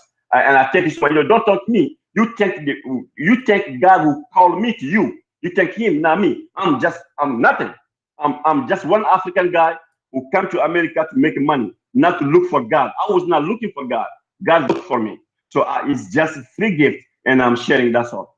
Thank you for your time, Christian friends, and I hope you know your listener you know, learn something from this. You know, keep in faith. If you are a Christian, just keep faith. Stay in your faith. Pray harder, and then God will show you the way. There's no religion after that. Jesus Christ, our Lord and Savior. Amen. Amen to that. Thank you very much for your touching story, and you know, it's very blessing for us that the Lord always He proved Himself, and He, you know, He witnessed to Himself. You do not need really witnesses. Here we go. He witnessed for you, and He even showed you His power. He showed you what He can do. You know, you remind me when you're talking about what you lose, what you gain. You know, in Matthew 16:26, it says the Lord, He said, what, you know, which is mean, what a person he can, I mean, what the benefit if you win all the world but you lose yourself. That is what the Messiah, He said. You know, people, they calculate their numbers about losing and winning, about money, but the Messiah, He don't count things like this. he, you know, you might win the world, but you will lose yourself, and then you go and you live with the devil. So I'm so happy for you, my friend, for your nice, beautiful testimony, and encourage you to keep your mission and to bring more people, especially from Muslims, into the true faith. And I hope that's what we are doing here, is going to give you more arms to speak with Muslims and to show them, you know, in a peaceful way, beautiful way, why they should leave Islam and why they should accept Jesus. Thank you very much for calling. Thank you, sir. Thank you. Thank you. Take care. Bye-bye. Bye. You see, this is why I say, you know, like one of the beautiful things about being Christians, that Christ, he taught us to love everybody.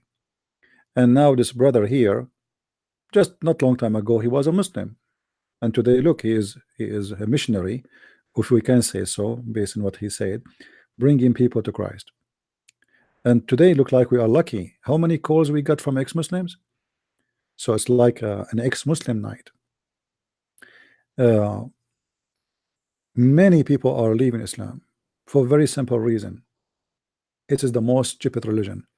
As I showed you in the Quran, I mean, what kind of God he promised us that in the heaven you will have a fountain of youth? Fountain of youth? I will give you a cup of wine mixed with zanjabil. What? What?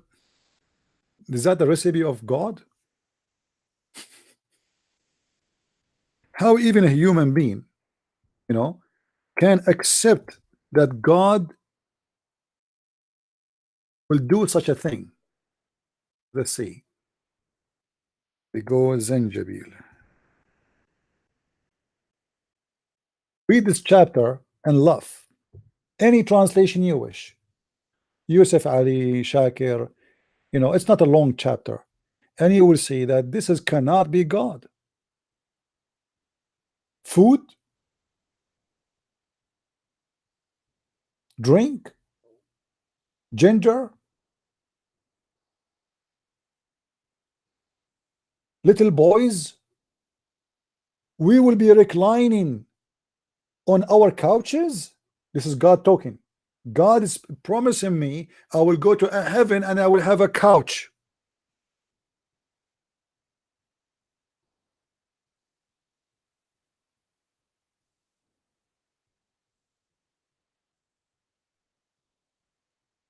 This is God talking?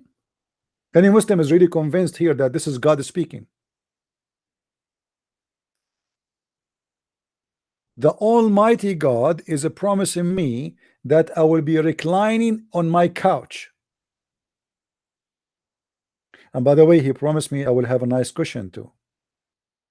And by the way, he promised me that I will be sitting under the shade, because Muhammad, his God, looked like he know nothing about Alaska or Norway or places which is very cold.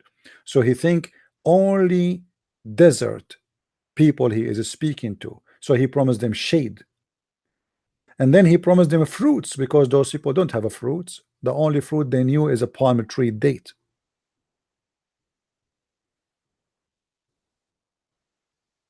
Cups is made of silver. Made of silver?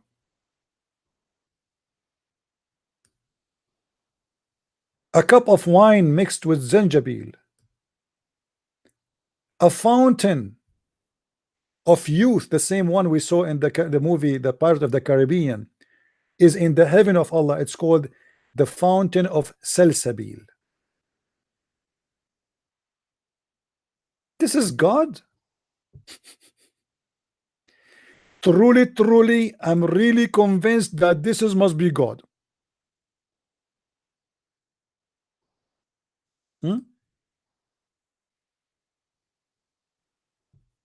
It must be God. I mean, if Allah is not God, how he promised you this? Do we have any Abdul?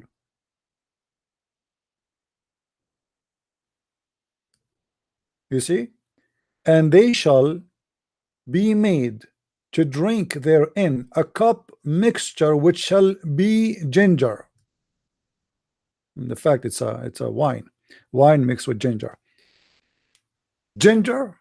God promised me ginger? I'm so excited. I cannot wait. Finally, I will get ginger for free.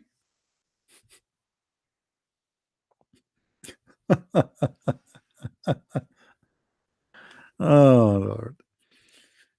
So if you are wondering why people are leaving Islam, like the brother he just called us here, he left Islam because he was lucky. The Lord he appeared to him in his dream, as he said.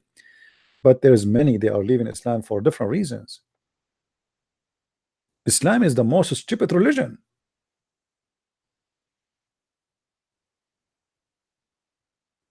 My followers, I will give you a drink of wine mixed with ginger. This is very disappointing. Look like Allah, he don't know anything about alcohol mixing. Go and take a listen to that, go and visit a bar. So in the heaven of Allah, there is only wine mixed with ginger. That's it. Since when ginger tastes good with wine?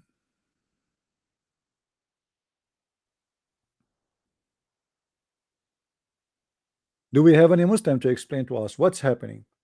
And then Allah, he promised you that you will wear a green garment made by Ahmadinejad in Persia, in Iran. Have you ever heard of God? He promised me that you will wear a green silk. So all the Muslims in the world, they will be wearing a green, Mr. Green, for eternity. For eternity, we will wear a green.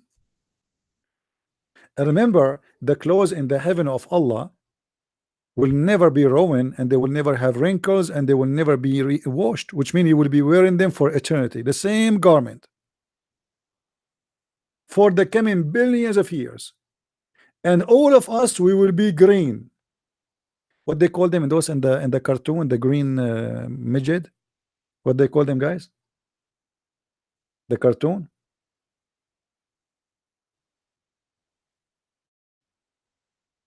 I don't know what they call them. In Arabic, we call them sanafir.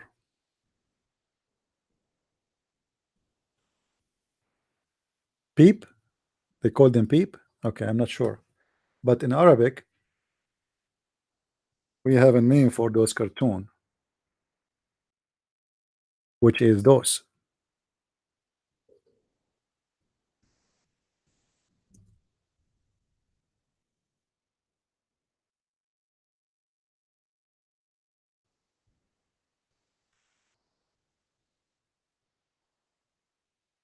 This is how the heaven of Allah look like.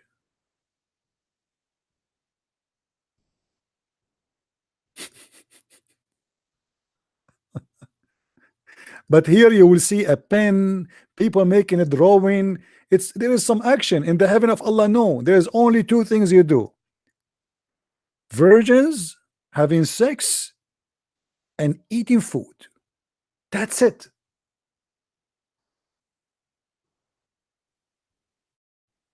And you can recline in your couch. And instead of being a blue, you will be all of you wearing a green. I mean, isn't it really amazing? So beautiful.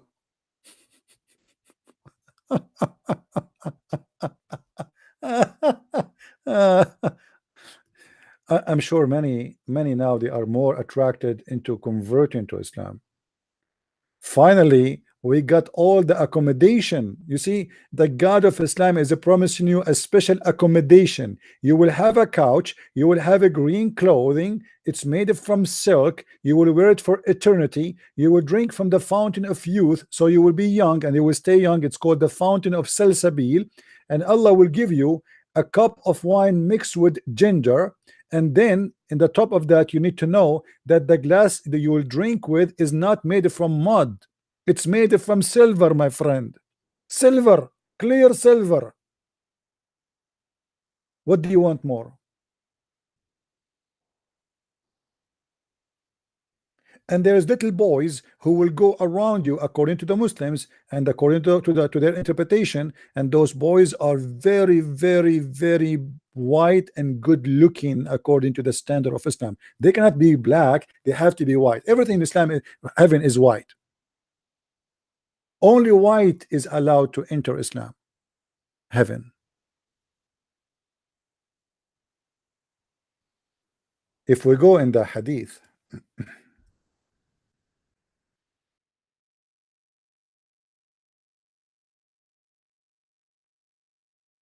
see, look what Muhammad he said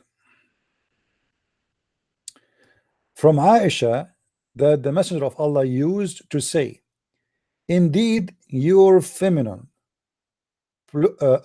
plural, referring to the wives of the Prophet. Muhammad is speaking to the women, you see, referring to his wife in plural because there are many.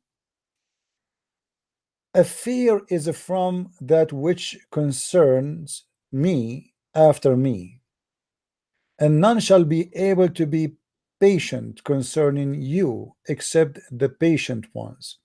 He said, then Aisha said, so may Allah give your father a drink from the salsabil of paradise. If. May Allah give your father a drink. Anyone understand anything? What does that mean? Muhammad is insulting his wives, that, you know, I have too much patience with you. See, he hate to have too many women, and he is claiming that he is a good person, having patience with them, but yet he want to have more and more and more. And then he praised the father of Aisha, saying, may Allah give him a drink from a salsabil. Look like not all Muslims will drink from a salsabil, only few.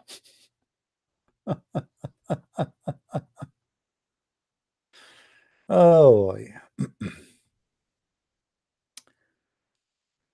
do we have any Abdul? You remember the story of the fountain of youth, the story of Al-Khadr?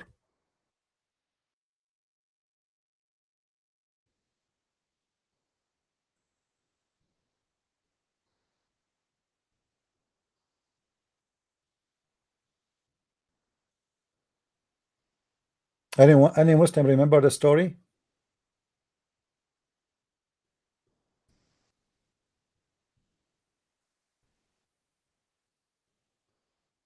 Who remember it? Any Muslim want to explain to us how you Muslim believe in the fountain of youth?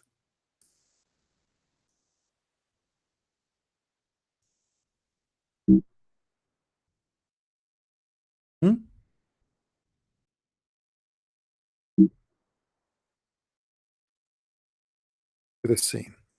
I want to search the whole thing.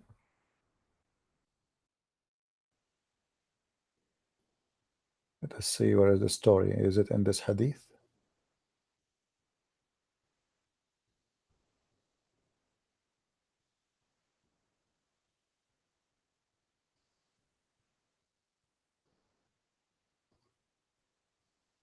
La, la, la, la, la, la, la, la, la.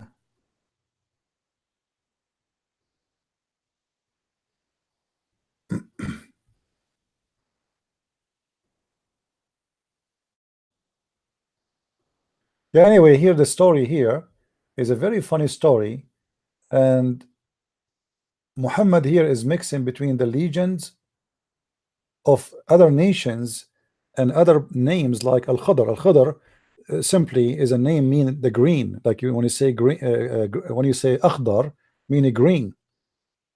So Muhammad he claimed that there is a person, his name is Al-Khadr, which means the green, and this person, he is a prophet of Allah or messenger of Allah, who is better than Moses in the way to be a religious and in the way even to educate prophets. So Moses, Allah sent Moses to learn from Al-Khadr wisdom. Al-Khadr was called that name, which means green, because simply this person, he drank from the water of youth. So wherever he sat or sat, the grass will turn green even if it's dead.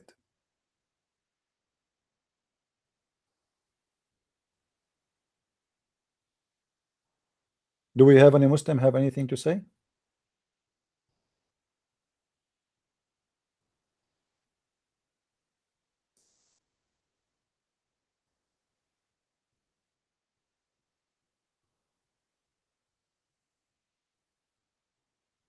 This story actually one of the most funny stories, people they can read, showing you how stupid Islam is. I see somebody made a donation. Thank you very much, my friend, for the support. God bless. Do we have any Muslim would like to call? Any Muslim want to tell us how the fish came back to life because it touched the fountain of youth?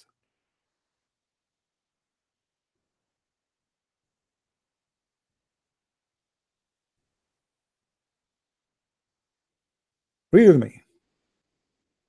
Joshua bin Nun, which is supposedly the servant of Moses, and Moses put the fish in the basket, and they went along with him, the young man, which means Yeshua, until they came to a certain rock. And Moses, okay, sit down, kids, sit down, sit down. This is very beautiful story. It is coming from the God of Islam, and it's full of truth. Please sit down. Bring your cookies. Candies is allowed during the class. So now they come and they sit next to a rock and they bring their fish with them. Okay? So until they reach what? A certain rock. Not any rock. Please take a note. Not any rock. A certain note. Certain rock. You see how Islam is very serious religion? Moses, he went all the way from Egypt, or let us say at that time maybe he was in Israel, all the way where the two seas mix. According to Islamic interpretation, the two seas mix. Guess which seas? Anyone remember? Which seas? Who remember? Who remember? Nobody remember. I'm so disappointed. What two seas they mix? You guys, you have a very bad memory. You see, I have a bad memory when it's come to remembering names of, like, let us say a store or something, or even artist or etc. I don't really care for those things. That's why I don't put them in my head. No, the sea, the Mediterranean Sea and the Persian. So imagine the Muslims, they wrote for centuries in their interpretation that the two seas which they mix together is the Mediterranean and the Persian Sea. But there is a big countries between those, how they mix together. The Persian Gulf and the Mediterranean, they are connected. Where? Only in Islam. Only. Now, so when Moses and the young boy, they arrive to this area and they sit next to a certain rock, and Moses and his companion want to sleep, and the fish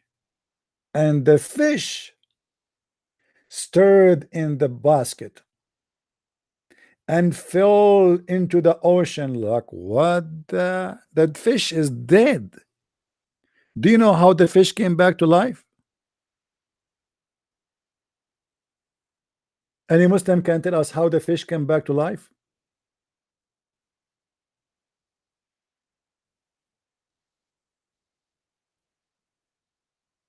It's very simple. When they stop next to that rock, there is a spring of water.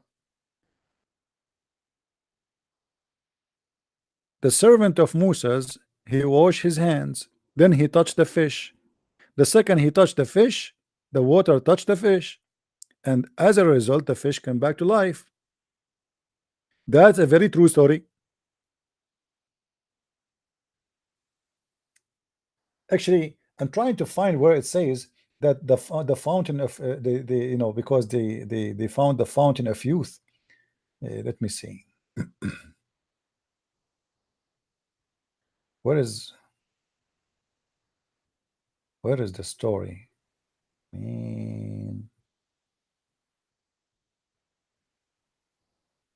Let me search. I think it's different hadith. Hold on.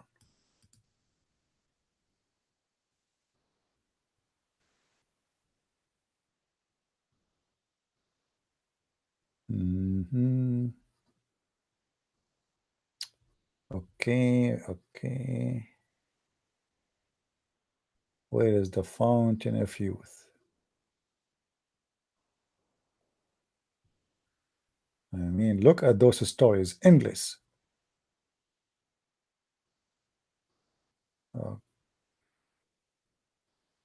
All those hadith. Here we go. I found it. I found the fountain of youth. By the way, if any one of you would like to get young again, please contact me. I will give you a little cup of water from the fountain of youth and you will become youth again. However, please don't drink from it. You just touch the water, because if you drink, you might turn to be an infant baby, like 1 day old. Be careful about what you drink and what you ask for. You will become too young. You don't want to go to the days where you do poo-poo on your diaper. All right? Because if you drink too much of this water, then that will happen. Let us read together. Guys, read with me. So Moses set out along with as attendant Yusha bin Nun, and they carried with them a fish till they reached the rock and rested there. Moses put his head down and slept. The narrator, he said, continue. Somebody other than Umar said, at the rock there was a water spring called Al-Hayat. Al-Hayat in Arabic means the life. So this is the spring of life. It's spring of what? Al-Hayat, which means the spring of life. Learn Arabic. And none came in touch with this water but became alive.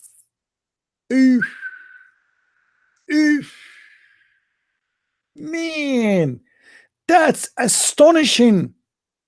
This must be a true story. Yeah, by the way, guys, I was dead, but I came back to life many times, because when I was walking down the street, I found a jar, and it says the jar from the spring of Al-Hayat. Now, many people, they saw this jar and did not pick it up because they don't understand what Arabic is about. So I know Arabic, it's my language, my first language. So I pick it up, and since then, each time I die, I touch the water and I come back to life. And I'm very young again.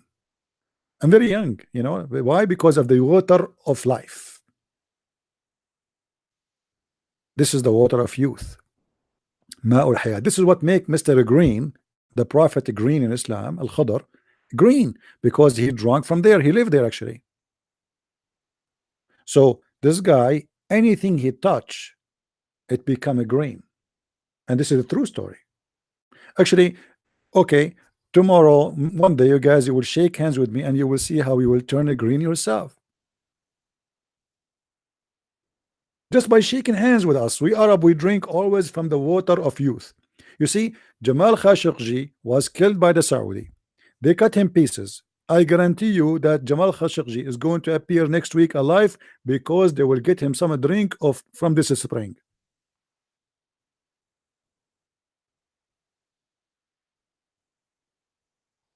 Yeah, it's very scientific. Now here we continue. So nobody touched this water. Touch, not a drink. If you drink it, as I said, you will become like a baby. Just by touching it, you became alive. If you drink it, you will become younger, and the more you drink, the more you will shrink. You will become like an infant. So take a note, please.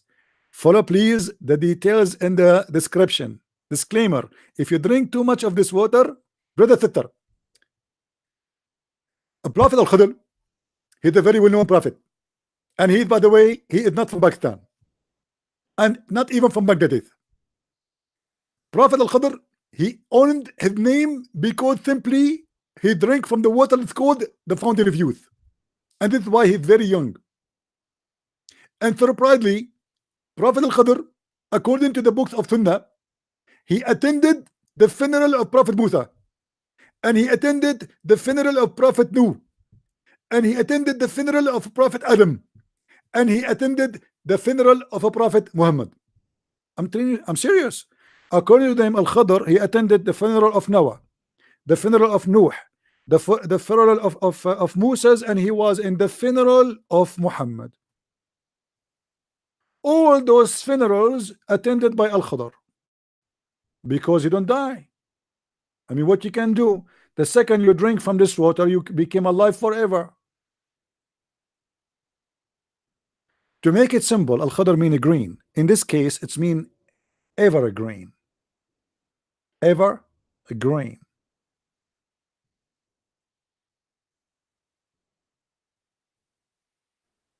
Now I know why they say to us Islam is the best way of life. Obviously, because it's the best way of fiction and stupidity.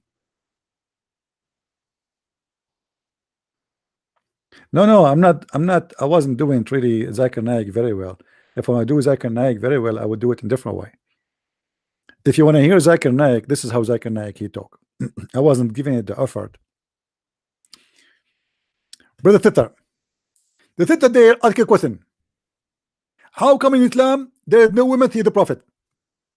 First of all, let me confirm to you, in Islam there is no women see the Prophet, and there is a very logical reason for that. If a woman to become a prophet, they have to lead the congregation. If to lead the congregation, they have to do and wudu, which means they have to bend over. If they bend over, all the Muslims will look at her as thank you very much. That is Zakir Naik. Why a woman she can't be a prophet? Because she have to bend over. If she bend over, the Muslims will be disturbed and they will not pray to Allah, they will pray to her ass. You believe it that a guy who is speaking to like 10,000 people in that place, and all of them they like the answer very much? A woman she cannot be a prophet because she will bend over and the Muslim will be disturbed looking at her ass. May Allah ask you. The religion of the true God will be disturbed by an ass of a woman leading the prayer. This is why a woman she cannot be a prophet. This is the explanation of Zakir Naik. You can search it on YouTube.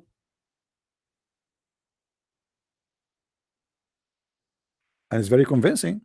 Actually, there's a hadith about a guy who was leading the prayer in the front of the Muslims, and the Muslims they were staring at his ass. You remember the hadith? He's a gay. Anyone remember the hadith? And they came to complain to the caliphate that this guy is seducing them by his ass, and they asked the caliphate, to replace this guy so he will not be leading them. Let me see. Here we go. This is the hadith. Read it with me. So Zakir Naik is right. If a guy, his ass is seducing Muslims, what will happen if it's a woman? Read carefully with me. This is Sahih al-Bukhari. Don't tell me this is weak hadith, Muslims. Honestly, stop playing the game of weak and strong. I went to Uthman bin Affan. Uthman bin Affan is the one who collected the Quran, supposedly. He's the caliphate. And we said to him, you are the chief of all Muslims in general, and you see that has befallen to you. We are led in salat, mean prayer. You see, the Muslim they say to us salat does not mean prayer, right? You remember when we say the Quran says that Allah and his angels they pray on Muhammad, they say salat does not mean prayer. Do you see what it says in the translation? This is a translation. This is how they lie. Okay, so we are led in salat, which means prayer, by a leader of al-fitna. Fitna, which mean like let us say trouble. He's causing us trouble. What is the trouble? Let us see. I mean, what exactly is happening? Trial and afflictions, etc. We are afraid of being sinful in following him. Like, why? What happened? What this guy is doing? Uthman said, as-salat is a prayer in the best of all deeds. So when people do good deeds, do the same with them. And when they do bad deeds, avoid those bad deeds. So then the guy he said, as Zuhair he said, in our opinion, one should not offer salat behind a feminine person unless there's no alternative. Do you see it? So the Muslims are complaining that this guy, he is a femme man, a homo, and they are saying they are tempted when he pray in front of them. This is what he says, the word fitna. Question Muslims, how a man who is a gay praying in front of you, he is tempting you unless you are a gay too? Correct?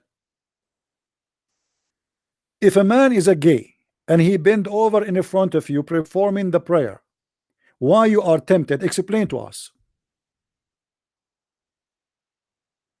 guys. Isn't it, this is a good question? Look, they are saying, they are claiming that this guy is seducing them, he's putting them into temptation. That's mean all of them, they are gays. Actually, if you have my book Sex and Allah, you will see that all the tribe of Quraysh, they are homo.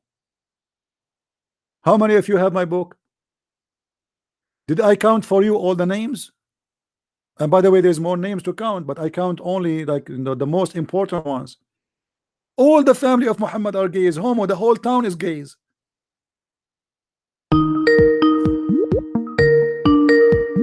Alhamdulillah. Hello. Hello. Yes, Mr. Prince, how you doing today? I'm fine, my friend. Go ahead. Excellent. So I'm not Muslim, but I do have a question. I've been in dialogue with a lot of people from my work who are Muslim, and I've been watching your show and reading the Quran and stuff, and then showing these things. And it's just, you know, it's interesting how they like still believe it. But anyway, I just have a question. They keep talking about how Islam is just about the oneness of God, and I know that's not true. But I was wondering, do you have any like verses that can like dispute that? My friend, first of all, let us say the Muslim believe in one God. I mean, who care? Let us say if there is gods and they are not one God, that will not change anything, because either it is true or not. Let us say there's a religion believe there's 1,000 God, and then we find out that there is 1,000 God. That will not change anything. Yeah, you're right. You know what I mean? So let us say you believe that there is only one building exists in Las Vegas, one casino, and then we go there and we find that there's 10 casinos. That will not change the fact. The fact is a fact. So they can prove to us that Allah, that one God is exist or not. They cannot. So speaking about having one God is not a big deal. The Egyptian believe in one God, the Jews believe in one God, the Christian believe in one God. There's many religions believe in one God, and that will not make all those gods are the same. So it's a stupid argument to say we believe in one God. Now, what kind of God he says to you that in the heaven I will give you a drink mixed with ginger? Here we go. We have one God, and this God, he promised me, and he teach me even science. He says that man is created from gushing fluid coming from the backbone of the man and the ribs of the woman. God, who cannot remember which one he created first, the trees, the vegetation, the sun, or the sun, the trees, the vegetation in different verse.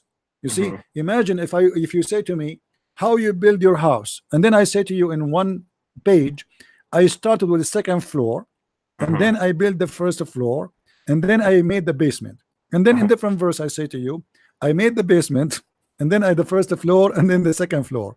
So how I can be God?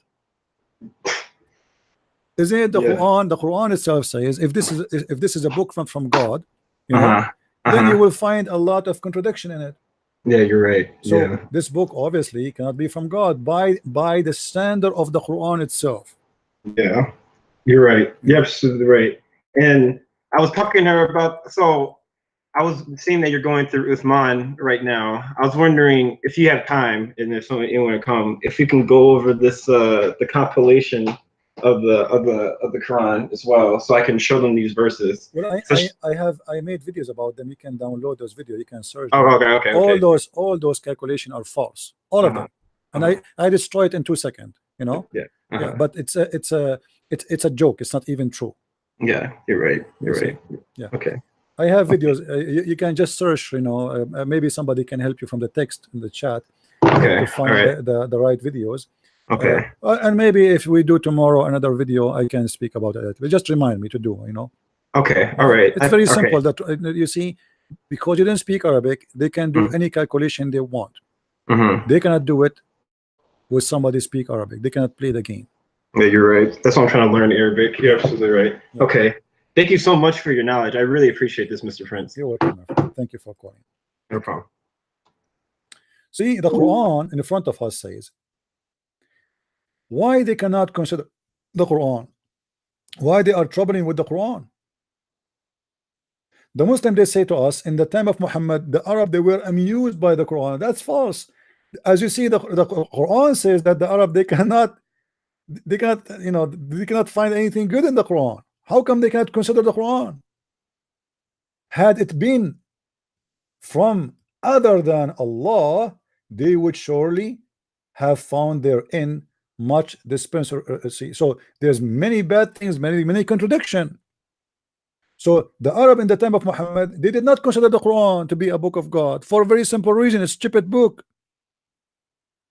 And then here he is making a challenge saying, if this book is not from God, then you will find a lot of contradiction. Oh, the Quran is a contradiction. And I challenge any Muslim to call me right now and to challenge me to find contradictions. Or not what? No, you know what? I would do it even harder. What about a Muslim? He called me and he named for me something specific, anything, and I will find you a contradiction about that specific thing, especially those who speak about creation, science, etc. blah blah blah. Any Muslim want to do it?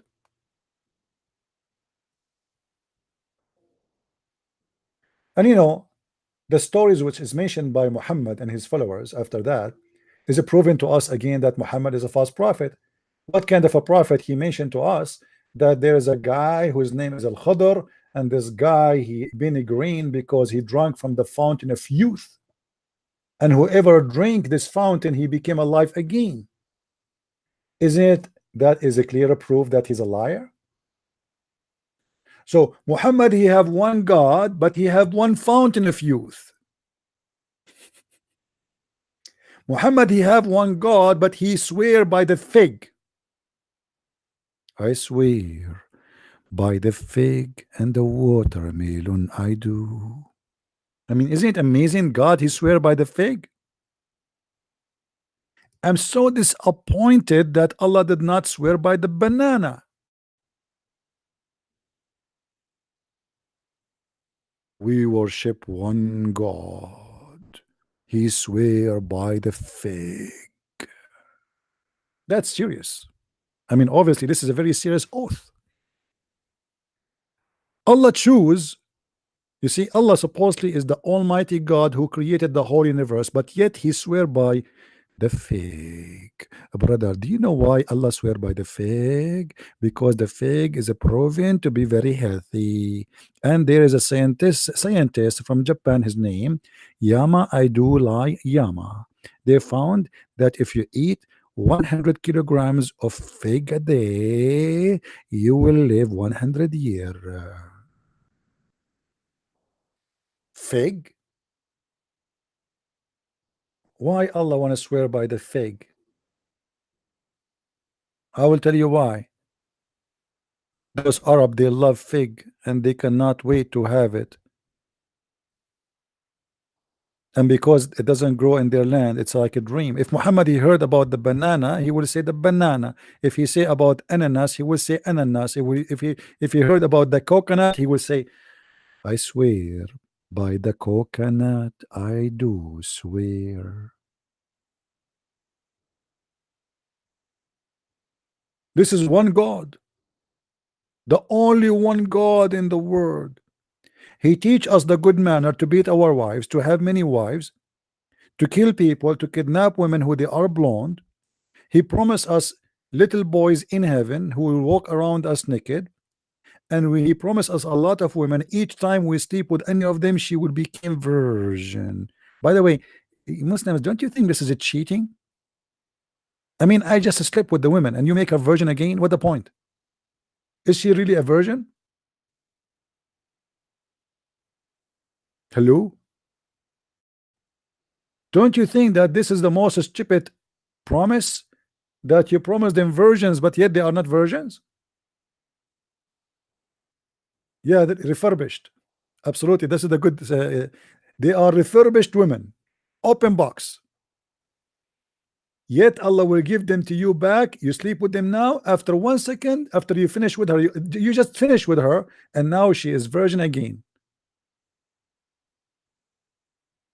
The promise of virgin women, who they will stay virgins, that is just to seduce the men. Those Arab men, they are, you know, let us.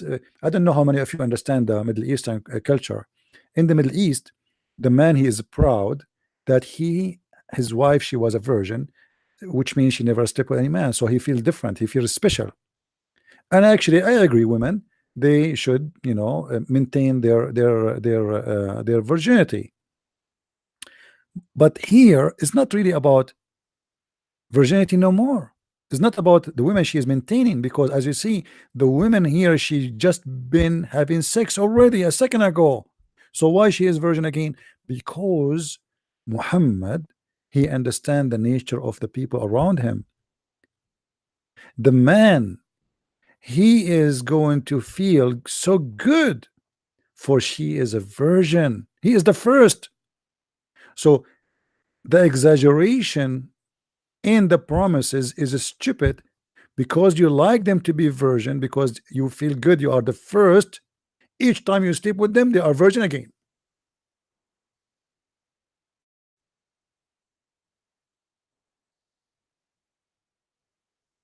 How they test their virginity is very simple. You know, you put a lot of shampoo in the shower tub, and you ask the women to sit down. If there's bubbles come out, it means she is not a virgin. No, in the Middle East, you see the women. There's a video. It's made by a woman. She converted to Islam. I spoke about it. You know, actually, I have the link under, maybe a few days ago. I posted under one of the videos. She spoke about how Muslim women, they are fake. They claim that they are virgins, but the fact they are doing it in the wrong place. You know what I'm talking about. We don't want to say. So, and if a woman, she do that in the correct place, then what they do, either they buy a product, it's called virgin again, made in China. So when the husband have sex with them first night, they act as if they are having pain, and then there's a blood will come because it's coming from that product they inserted there.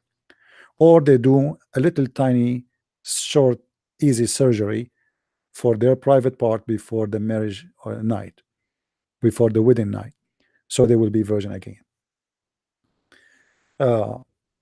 But anyway, I'm really truly convinced that Islam is a very, very good religion. As you see, there's no fairy tale stories. It's true, proven by science, and the spring of youth is exactly what I saw in the Caribbean of the Pirate of the Caribbean. So if you don't believe in that, go watch the Caribbean of the Pirate of the Caribbean, and you will see that this is a true story. About Al-Mahdi, my friend, all those names are not exist. You see, the fictions the Muslims they create. Al-Mahdi was a real person, supposedly, who Muslims create a lot of fiction stories about him. He was killed the same as Jamal Khashoggi. The Caliphate, he invited him to his palace, and he cut him pieces, and he dumped him in the sewage. So because he disappeared and nobody knows what happened to him exactly, the Muslims they start making fiction stories about Al-Mahdi, who went to the cave and never came back, but he will come back one day. That is a fiction story. And then they start creating other stories that Al-Mahdi, because he's a special imam who is from the 12th descendant of the Prophet, he was born of a woman, her name is Maryam, the same name of the mother of Jesus. And because he is very honorable, he was not born from her vagina, he was born from the side of her leg. And this is true. I know many friends, brother, and they are born from the tide of the women. This is the truth. Imagine, I mean, how they create fiction stories, and they believe in them. The guy, he is not born from his mother vagina, he's born from her thigh, because they don't want to. They believe it's an insult to Al-Mahdi to say he was born from there. There's no way, no way. By the way, my mother, she gave birth to me from underarm, her underarm.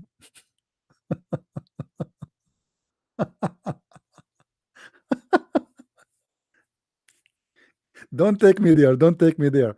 This is the most stupid religion. There is no one person, the Muslim they believe in, have anything to do with him, the person they believe in. Al-Mahdi is a normal person, supposed he descended from Muhammad bloodline, but the fact he is not even from Muhammad, because Muhammad have no children.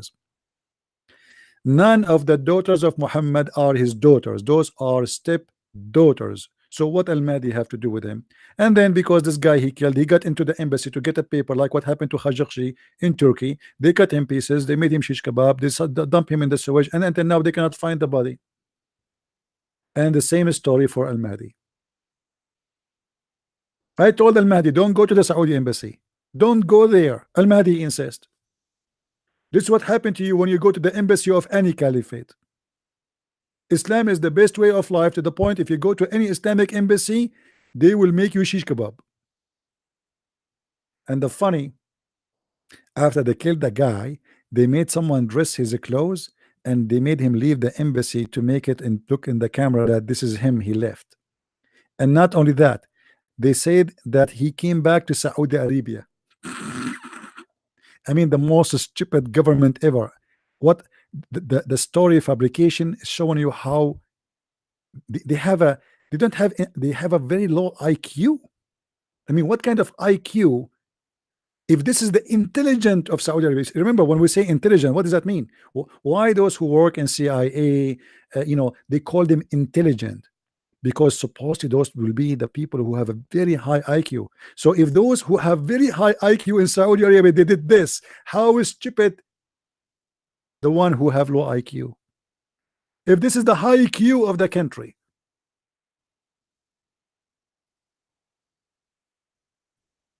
Brother Dither.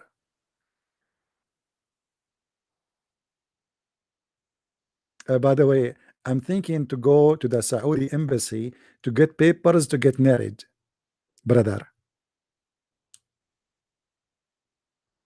I'm thinking about it. I don't know. Do you think, guys, do you advise me to go there? Should I get it from the Saudi from the embassy of Qatar? I think Qatar is better because they have sharper knives there.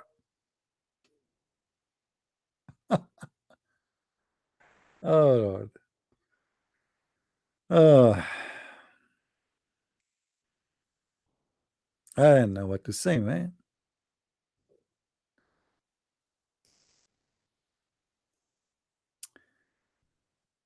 Do we have an Abdul? What do you think if a Christian prince he went to the Pakistani embassy? Zakir Naik will do the interview with me about why I want to get a visa to Pakistan, and he will say to me, first of all, the name in the paper you gave me is not a true name. I know exactly your true name. Your true name is the Christian prince. So we are going to arrest you because you are fabricating your name, and it is a fraud. And we are going to deport you to Pakistan. So you will not be able to drink from the fountain of youth, because each time we kill you, you come back to life. Thank you very much. Yeah, I will not forget to take the umbrella with me when I go to the Pakistani embassy. Pakistani embassy, and the ambassador is Zakir Naik. Imagine how fun that is.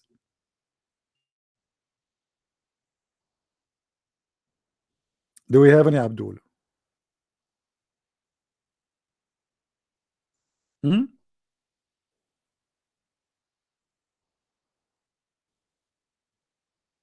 I don't know where Zakir Naik is from. I don't know. He's from Pakistan, Bangladesh. I'm not sure. India. I think he's from India, maybe.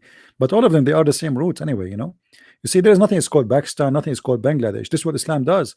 Islam, when it goes, destroy countries. This is India. There's nothing is called Pakistan. There's nothing is called Bangladesh. Just because they are Muslims, they destroy the country, which is one of the biggest countries in the world, India. This is India. This is not. There's no right for any country to exist. It's called Pakistan or Bangladesh.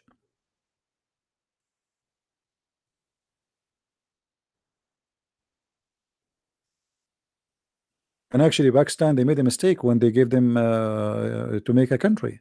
And look now, you know, anytime a war, it might started between Pakistan and India, and now because of the help of the West, the Pakistani, they have the Muslim Pakistani, they have a nuke, so they can nuke India. And I believe the war between Pakistan and India is just a matter of time. It's going to happen. It's a must. Because until now, the Muslims in Pakistan, you see, it's not about a country, it's not about a people, it's about a religion.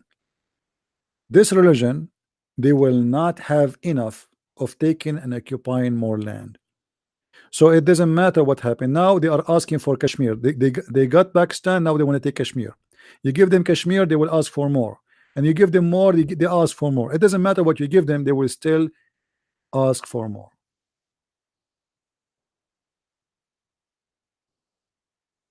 Well, yeah, Indian, they are very smart people, you know, for sure.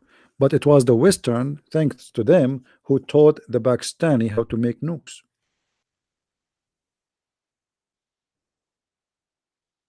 But for sure, you know, Pakistan is no match for India. Already they have a war with them and they lost.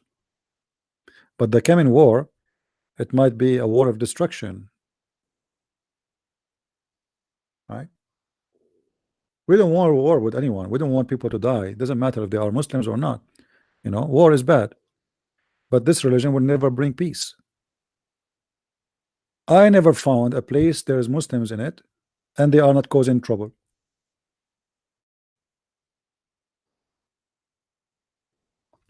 Anyway, guys, I think we have enough for today. I want to say thank you for all the ones who called us, and a special thanks for the ladies who called, because usually only males we call. I want to hear more ladies speaking to us and let people hear that, you know, Christian women, they have their voice. They are not awra. They are not a private part. They can talk. They can speak. The Muslim, they say that Christian women are not allowed to talk in the church, and they quote for you a verse from the Bible. That is a big fat lie. That verse is about women who go to the church and start speaking about eating and drinking and making food. Things have nothing to do with God. Women in our churches, they are allowed to speak. They are allowed to praise the Lord. And even the Old Testament, speaking of women, who they are amazingly, even they are prophet and they are even judges. And remember that our Lord himself, our Lord and Savior, he came through a woman. He do not have to, he choose to. So women in Christianity is not a second-hand or third-hand citizen, is not a stupid being, is not no one.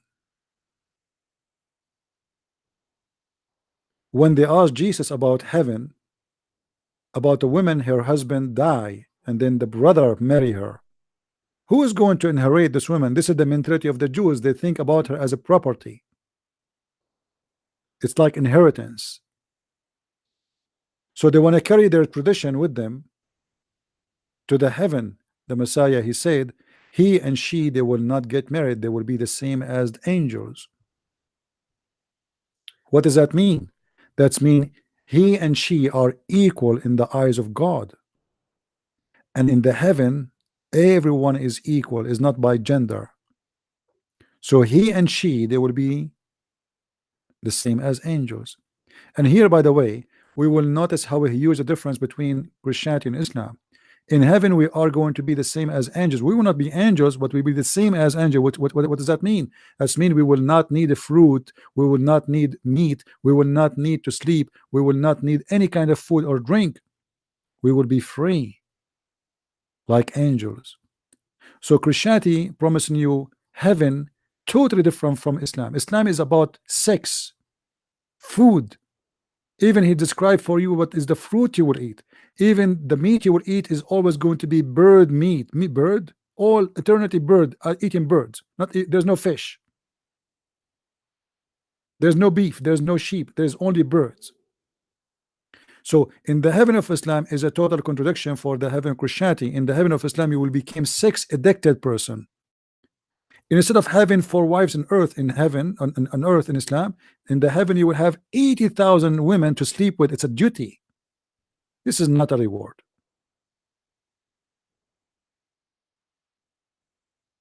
In heaven of Christianity, additional proof that the God of Islam and the God of Christianity, they share nothing, because if we have the same God, we will have the same heaven. The heaven of Islam is a pimp house. The heaven of Christianity, we will be the same as angels, free of slavery. Human being is a slave of his needs. So the happiness you will have in heaven, that you will live eternity and you will be happy in a high level of happiness, have nothing to do with food or sex. Muhammad, he speak about the pleasure of the stomach, the pleasure of the penis, for he is down from this earth and his God is the devil.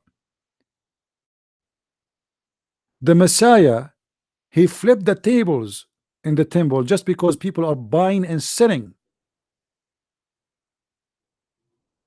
While Muhammad, he never be upset from a man standing and pissing in the middle of the temple of Islam. He pissed literally. And Muhammad, he told his followers, don't stop him, let him finish.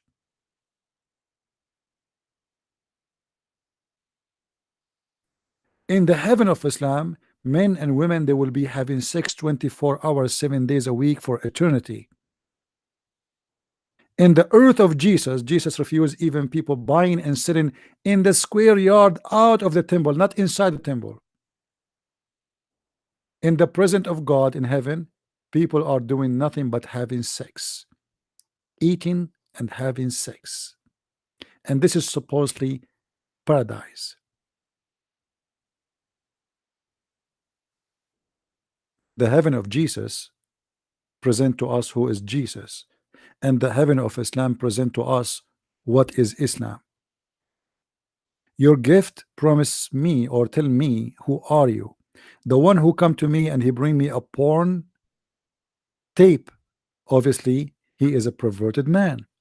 The one who came to me and he give me a book, obviously this person, he care for education. The gift speak of you. So if you want to judge Islam, look at the gift coming from Jesus and look at the gift coming from what it's called Muhammad or Aka Allah, and compare between the two gifts. One is promising you a food for your belly, sex for your penis, and one is promising you to be free from all kind of addiction. Hello? Hello, is this Christian Prince? Yes. Are you still online, brother? Yes, we are online. Everybody can hear you. Okay, I was actually listening your program. I'm calling from India. I'm Christian. And I know, I hope so. You know that what time it is. It's like 5 o'clock. So I've been watching your program from like, I watched many videos. Just now you were speaking about something like these Muslims, they spread to different countries, and then these people start creating trouble.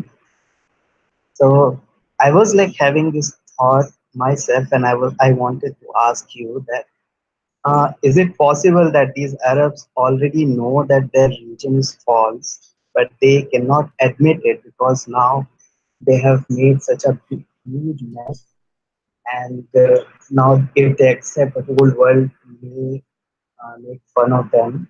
And also, even if they accept that this religion is false, they're making money out of Hajj. Many people are traveling to their country for Hajj and many other things. So their source of income is stopped. Well, you know, first of all, in order to know who is really a truly believer or not in between the Arab, we need to give them freedom, right? As long as there's no freedom, we cannot judge. Like, you know, if you want to know really who is a thief or not, well, let the bank without a guard and let us see. You know what I mean? Yeah. Like if you make an announcement right now that the bank door is open and there's no guard and there's no police, then we will know how many thieves in the city.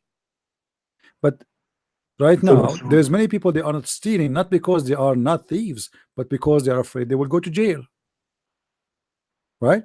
So in order to know who really believe, who's not, you need to give them a freedom. So right now, there's no freedom in the Middle East, there's no freedom in Islamic countries. Yeah. So we will not know really how many believer there is. But as I know from my experience, there's a lot of Muslims, they knew already that this is the most stupid religion ever, but who dare to say so? Yeah, that is true. And this is why Also they're making, when they leave, maybe this is a political system. Yeah, you know, because freedom decide if who I am, you know, freedom, give me freedom. People, they do things sometimes because they have no choice to do something else. Like in an Islamic country, you have no choice not to fast the month of Ramadan. But I noticed and I saw that all the Saudi, like as an example, you know, you go in the Philippines in the month of Ramadan, you will find thousands and thousands of Muslims coming from Saudi Arabia to Philippines. Why? Because there they can drink whiskey and they can go with the hookers and nobody is watching them if they are fasting or not. So they escape the month of Ramadan, they go to Thailand, they go to Philippines, they are sex tourists. And then you need to ask yourself, if those are if this country give them freedom, then they will not come to those countries to do that. They can do it there, but because they cannot do it there, so they save money and they go spend it where they can spend it for their own best way to entertain themselves. Exactly.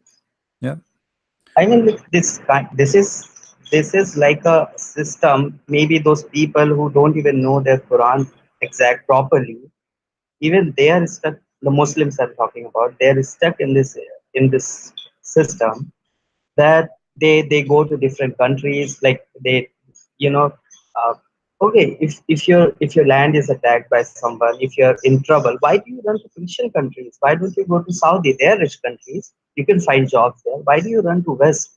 Why do you run to, like, now we have this Myanmar, Bangladesh people, they all are running inside India, and then they increase in their number, they breed like rats, and then they start demanding we need Sharia law. And what happens when Sharia law comes? The Hindus, the Christians, they don't have freedom to speak, they won't have freedom to speak against their religion, and slowly their voice will be, you know, suppressed. And then like what happened to Pakistan, so many Muslims, and they took the land, they took here the Bangladesh, they separated from India. Slowly these people, they will start demanding their own land, divide the country. You know, in USA also they went, and I was watching this David Woods program, and Durban, there's a place Durban, and these people have occupied that land, and slowly they have moved other religion people outside, and now only Muslims are there. And now they are having Sharia law in that state. As how much I read about it, I don't know exactly. Maybe they're not following Sharia law. But these people demand Sharia law. Then if you don't give, we are they start playing. You know, you are Islamophobic. You are this, and once they get what they want, and then they start suppressing others' voice. So we should say you are Christian phobic, you are Hindu phobic, you are Buddhist phobic. What are you? Why are you suppressing voices of other religion who speak against Muslims or Muhammad? This is like Islamic censorship. So you were talking about this topic, so I thought, like, let me ask you about what is actually happening. Well, this is what Islam, you know, this is what Islam is about, forcing the Arab over non-Arab, you know. It's a religion, and it's an Arab religion, first of all. This is why you see in Pakistan, like, they are Indian originally, but yet the Arabic is taken over to the point even they are using the Arabic letters in their language now. They don't want to use to the old Hindu language or Indian, you know. So wherever Islam goes, take Arab culture with it and Arab religion with it. This is Arab religion. This is 100% Arab religion. And the first thing you do is to force Arabic and Arabian on the country. And this is why, like, you know, when when the liberals took over Turkey, the first thing the liberals did, they canceled the Arabic language from the Ottoman Empire. They used to use Arabic letters, and now they are using Latin, hoping that by doing that they will get rid of the Arab religion and they will be more close to the European by being secular. But then the influence of the money, the oil money, was able to resurrect again the Arabism in Turkey and to bring Islam back with the Arabic and the Arab into Turkey. And this what the Arab did. Wherever they go, they force Islam with Arabic. Actually, I saw in the news that in Bangladesh, as an example, there is a big problem that people, they piss in the wall in the street. So in order to solve it, in order to solve this problem, people, they start writing in Arabic on the wall. Why?